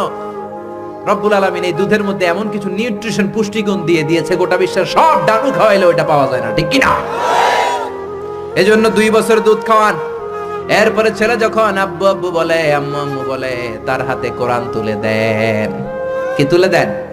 সবার আগে কোরআন, পরে অন্য জ্ঞান। Teach your children the holy Quran, the holy Quran will teach your children everything. আপনি আপনার ছেলেরে কোরআন শিখান, কোরআন আপনার ছেলেরে গোটা বিশ্ব শিখাই দিবে, চিল্লায় বলেন ঠিক কি না? এরপরে দায়িত্ব হচ্ছে হুব্বুহুম ওয়া কাদাউল ওয়াক্তি মাআহুম, তাদেরকে ভালোবাসবেন, তাদেরকে সময় দিবেন, নিয়ে বেড়াতে যাবেন। এখন আধুনিক কিছু ফ্যামিলিতে বাবাও চাকরিজীবী, মাও চাকরিজীবী, এরকম মডার্ন ফ্যামিলি আছে না নাই? বাবা মা যখন চাকরির জন্য বের হয়, ছেলে মেয়ে থাকে ঘুমে, আবার রাত্রে যখন ফিরে তখনও থাকে ঘুমে। শুক্রবার ছাড়া বাবা আর ছেলের দেখা হয় না, এরকম ফ্যামিলি আছে না নাই? তো এই বাবার জন্য বৃদ্ধাশ্রম আছে না নাই? জোরে বলেন, জোরে বলেন। এজন্য সময় দিবেন, সময় কাটাবেন।